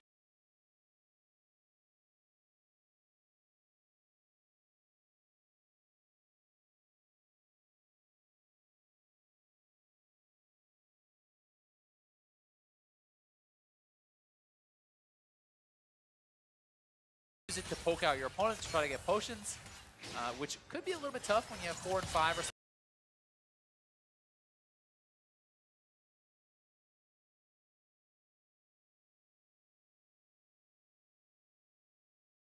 respectively, but still, options on the table. Curious to see if maybe if Sneaky can get the push, if he just kind of moves back, uses the ultimate, as harasses BRTT while he's trying to hit a couple minions, so damage here as well from the Draven. Sneaky trying to trade back, but as expected, Draven win those trades. Good route though, he's the ultimate. Runs back out of the cone, Sneaky gonna need to stop firing away. Actually, Base takes one extra shot. That's not gonna be it as Sneaky gets awfully low. Oh, Sneaky needed to cancel that ult. BRTT was out of there and he kept on shooting. Not the best angle chosen. Barrier still available. That's both summoners down for BRTT, but Sneaky has to go back to base here. Had he aimed that ultimate better, that could have perhaps been a kill, or at least more forced out, more of an advantage there for BRTT, but misjudged the angle, perhaps thought he could catch him right on the very edge, because Jhin ultimate does kind of cheat a little bit with that. You can kind of hit people that look just barely outside of the angle sometimes, and either way, still does have the summoner advantage, goes back to base. Is going to be down on farm now, so he's kind of in the position where unless you can get control of the minion wave, you need to now look for a kill. Yeah, unfortunately for him, lost control of the wave. Takes that relic. Doesn't get too much back from it there. There is one up from BRTT, but Sneaky doesn't exactly know where he is. CS going to get even back up a little bit more. Sneaky doing the smart thing and trying to deny maybe one or two minions here. Well, he can actually deny quite a few, because that's a cannon wave to a no cannon wave. So almost his entire wave is probably going to actually get denied there. It's 5 minions so far that BRTT has lost, so just pretty smart minion control there from Sneaky. Actually evens up quite a lot of it. He did not move forward and actually get the health relic though, so if they start trading, BRTT can kind of retreat back to that health relic. Sneaky again getting the push back out, trying to farm it out. BRTT getting aggressive though, turns it back on, forcing the barrier out of Sneaky. Sneaky no ulti. BRTT runs back towards the relic. And the heal has now come back up for BRTT because he popped that very early, so Sneaky may not be knowing that.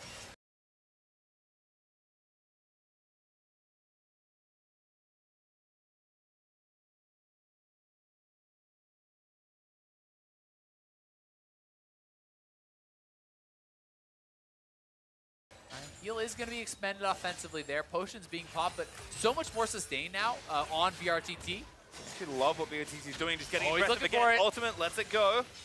Sneaky got down to the other end of it. Yeah, I mean, Sneaky probably has to go back to base. He almost has his ultimate, and BRTT is low on mana, so perhaps that is why he feels like he could stay around. Both of them back to no summoners again. The exhaust is going to be up relatively soon, but he's going to look for the ult. It's a great vantage point for the ulti, but Blood Rush there, going to hold on, misses that third shot. Fourth does connect. Not too much damage though. Yeah, the health pack came back. He has fourth shot, so there is some threat moving forward. Very, very close game so far. If BRTT can continue to pick up these minions, it'll stay pretty even, but he's looking for the all-in on Sneaky. Yep, wants to go in for it. Draven's W is so powerful in these situations. If he can keep catching axes and resetting it. Sneaky knows he just has to play so safe here. Yeah, I mean, BRTT has 3 Oh, potions. what a block! He has Vamp, he has double Doran, so there's so much more lifesteal. Sneaky has to leave. Like, you cannot actually maintain control from this point. The buy will be pretty interesting here for Sneaky, so he is going to go straight tabbies. Not looking for lethality. Nope. He's trying to just have more kind of power in the 1v1 trades, and also having the move speed advantage is going to be pretty big because you can retreat away from that blood rush and also choose where you're going to kind of chase down on your opponent more easily. Yeah, pretty clear signal though for Sneaky. I want to farm this out and play defensive, at least for now. BRTT, they're going to get his recall in. Sneaky clears out these minions. Nice job there, getting, I think, all of them. And while it is certainly a defensive buy, the move speed can be used pretty aggressively, right? Because that in combination with Celerity, you're also getting additional move speed on the boots because you have percentage move speed from that. So if you can actually, you know, get that 4th shot and get it out before the retaliation comes in from Draven, that can kind of give you an offensive advantage. And, you know, in these extended trades, tabbies are extremely effective, but he certainly does not have the offensive power there, so you're not looking for as devastating of an ultimate if you got something like a little bit of lethality. Yeah, the nice thing here is this is a very close game still. Well, mounting up towards the 90 CS count. Oh, Sneaky has the minion advantage here. Ooh, tries to get the root down for a bit of extra damage. I can't find it. BRTT going to turn it back on. Exhaust is down there for Sneaky. The minions still just letting go on the BRTT. Running out of time here, and minions for BRTT as well. Sneaky almost has ulti also. Yep, Sneaky does. BRTT does have his available though, so if Sneaky is low on health, you have to be careful. He can get the double master. He's going for the all-in here. Too far forward. Barrier almost coming up for Sneaky. Doesn't have it yet though. BRTT going back in for it. Damage is good. Health will extend. Still, ultimate's good. Sneaky parallels it. No kill for BRTT, but that might give him wave control back. That's all he needs. Yep, thankfully for Sneaky, the wave is pushing to him, so this cannot be a freeze really right now. The wave should build up and push back. We'll see because the cannon coming in from Sneaky, it should equalize. Definitely expecting BRTT to be at an advantage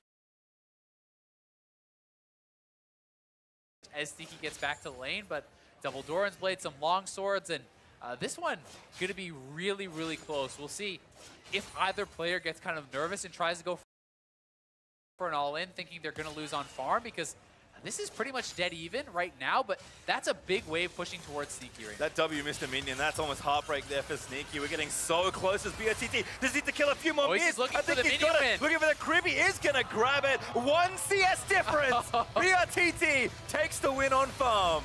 100 to 99 there, and BRTT just able to outlast Sneaky in this. That block from BRTT and that missed W that barely didn't kill that creep could have been the difference in that 1v1. So close between two great AD carry players, but Sneaky, for all the chuckles and all the goofiness, is going to fall down to BRTT with a really solid Draven performance. Yeah, definitely a really close game there. Both of them kind of bringing out some fun picks. Sneaky well known for the Jhin. BRTT definitely a great Draven player. They agree to go with that matchup, and I mean, this one was really close. 2 CS advantage at this point, but Sneaky with the Q, trying to pick up a couple more, but BRTT just a little bit ahead. The reload there for Sneaky. The last auto was actually in the air to kill the cannon. Grenade was bouncing as well. That was so close to Sneaky. And he knows it. BRTT's like, oh, I won also. Wait, did you win?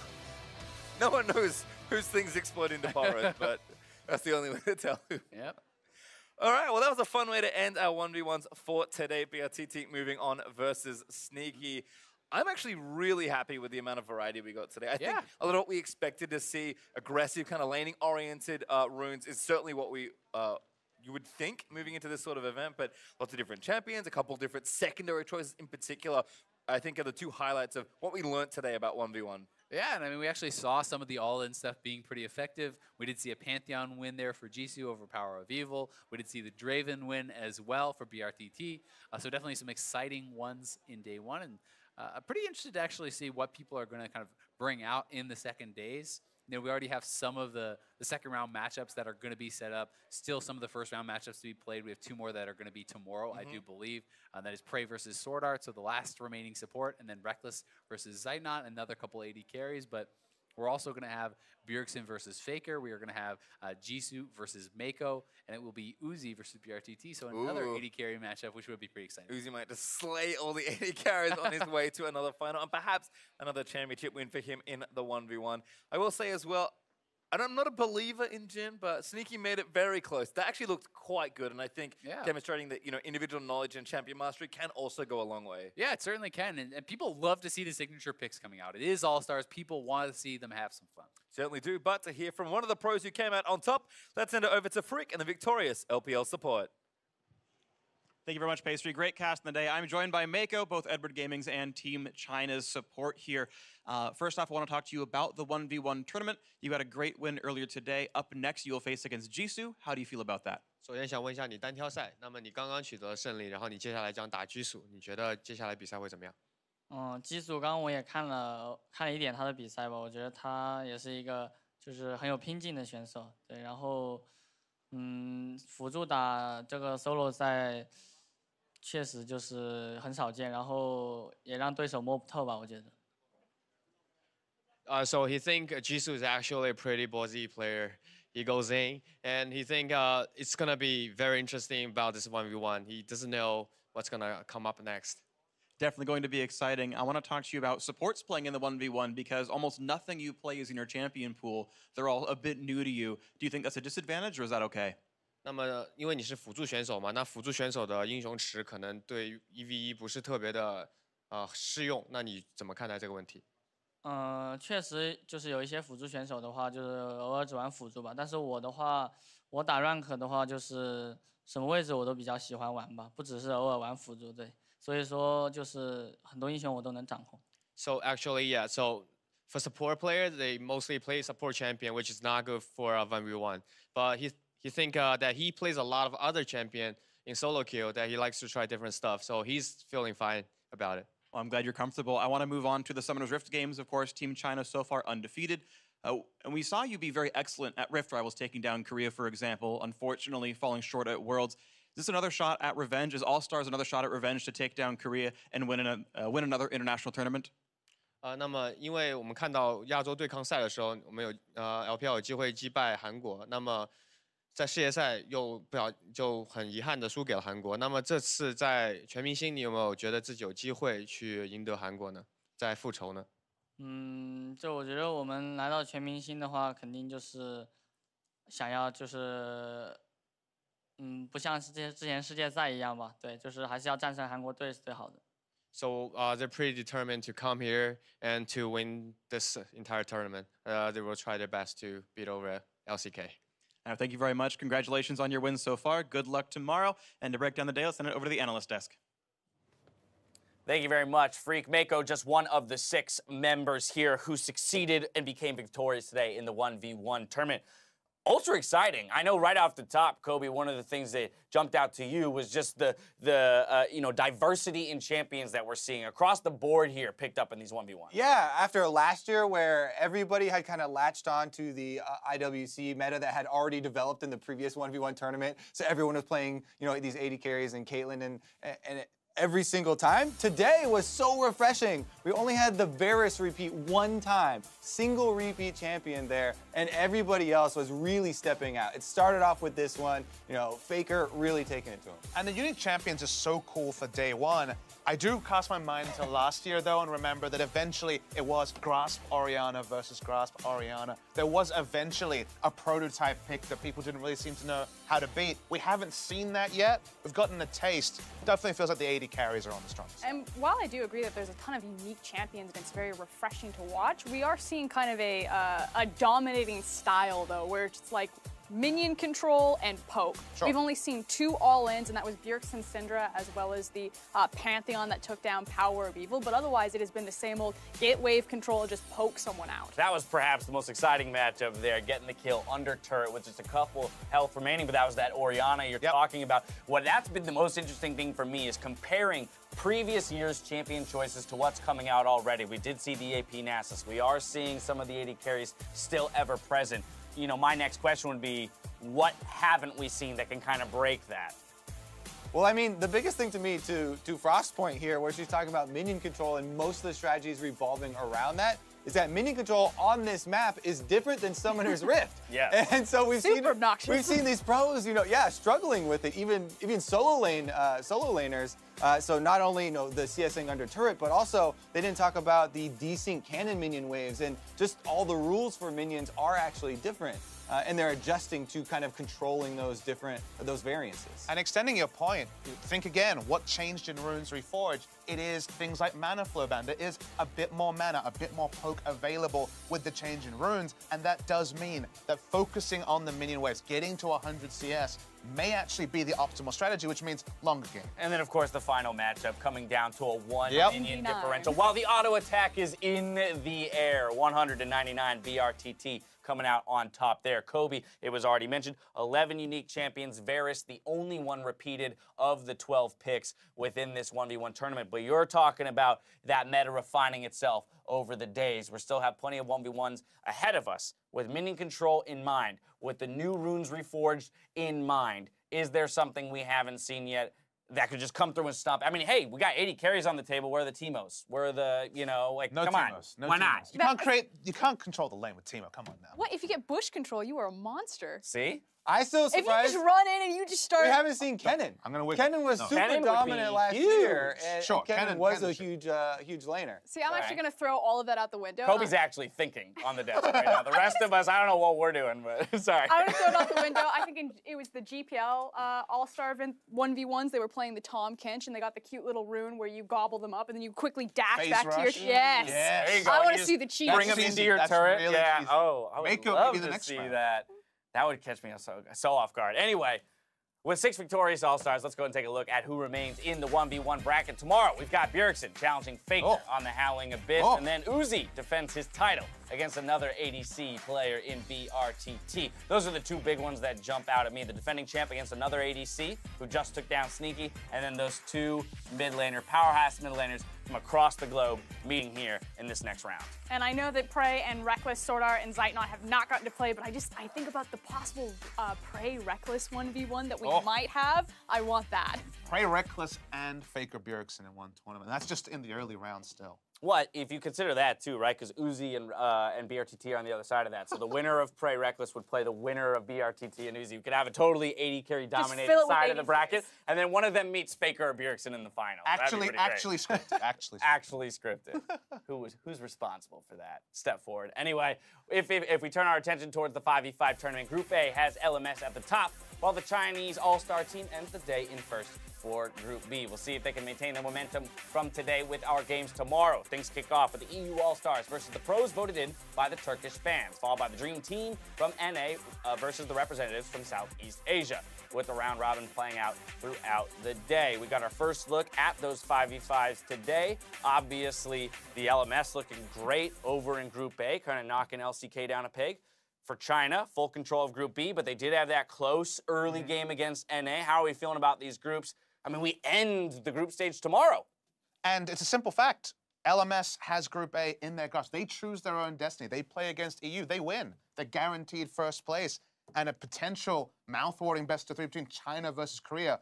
It won't be the best-of-5 final like a lot of people thought. It could actually be a semifinal. And there's also the revenge of China versus Brazil. It wasn't so long ago that Brazil came in and knocked EDG off their big peg. And yes, you look at the GPL, it's not the GPL lineup that we expected. So maybe that roster comes in as the weakest in the group. So you can never discount Brazil, especially after the little voice in Mako's head, like, it can happen again. Kobe, it's like a weirdly unforgiving environment here at All-Stars, right? You know, it is a lighthearted and fun celebratory event. But it's single round robin, and then boom, you're out if you're not at the top 2 of the group. And so there's actually a whole lot riding on this group stage as compared to some other international group stages that we get to watch. I love that because one of the biggest things we always ask of stars is the clutch factor. Right. You need to perform under pressure. So here you go, 2 days. There you go. That's all you get. 3 games, either show up or go home. There it is. For myself, the cast of the entire live broadcast crew, thank you for watching. We'll see you tomorrow for more All-Star action. Good night.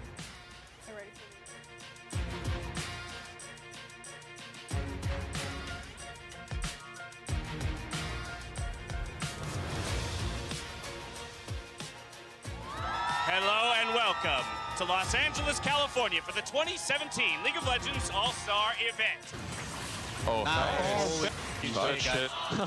The Korean team looking for blood on this one. Ambition goes through. That's not a dog champ, baby. First blood over to EU. EU wanting to chase this one down. Soaz looking to jump right back in yet again. It's Jankos who's going to be falling first. Soaz second. A double kill for Faker. Oh, again! He's able to find the damage. Almost Uzi goes down. Number two! The Comet strikes him. Does Dantas fire off the bullet time? Is he get a big play? There you go. Oh, it's a big one. Damage onto the Chinese squad, but I don't think it's going to be enough. The bullet curve! It's a quadra kill for BB.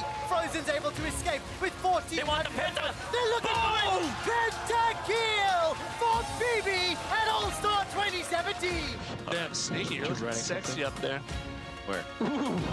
Ooh, my lord. Jesus. Nice. I'm coming. Watch the smiter. Watch the smiter. Just go. Nice. Let's get it. Yeah. That's a double, a triple, and gonna be a quadra kill for Xie and China are in the lead. Faker's running away, asleep onto Gorilla. Carson in the back. Not gonna be enough. Pass against the second, leaps over for Bray, leaps up to safety. Nice, Yeah! The kickoff of our 1v.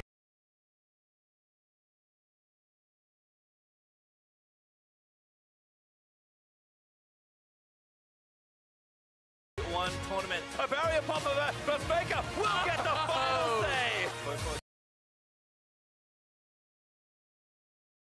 King gonna take some more damage. Bjergsen looking for the all-in stun lands, and there it is. He's going, no, that's too far. Oh, it's a loss. Oh, He got it. Oh my God, Jisoo! He doesn't have to do anything. Yep, chilling Just out. stand back. Soldier, do it. He's diving in, exhaust down on both sides. Levi still running away, but Uzi gonna chase him down. Kill a few more He's beers. looking I for think the he's got minion it. win. Looking for the creep. He is gonna grab it. What's your name? Elise. Elise, how old are you? I'm 6 years old. There are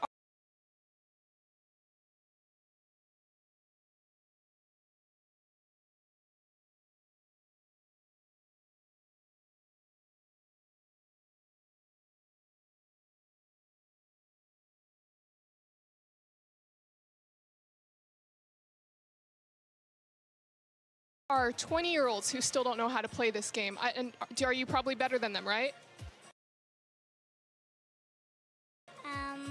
Yeah.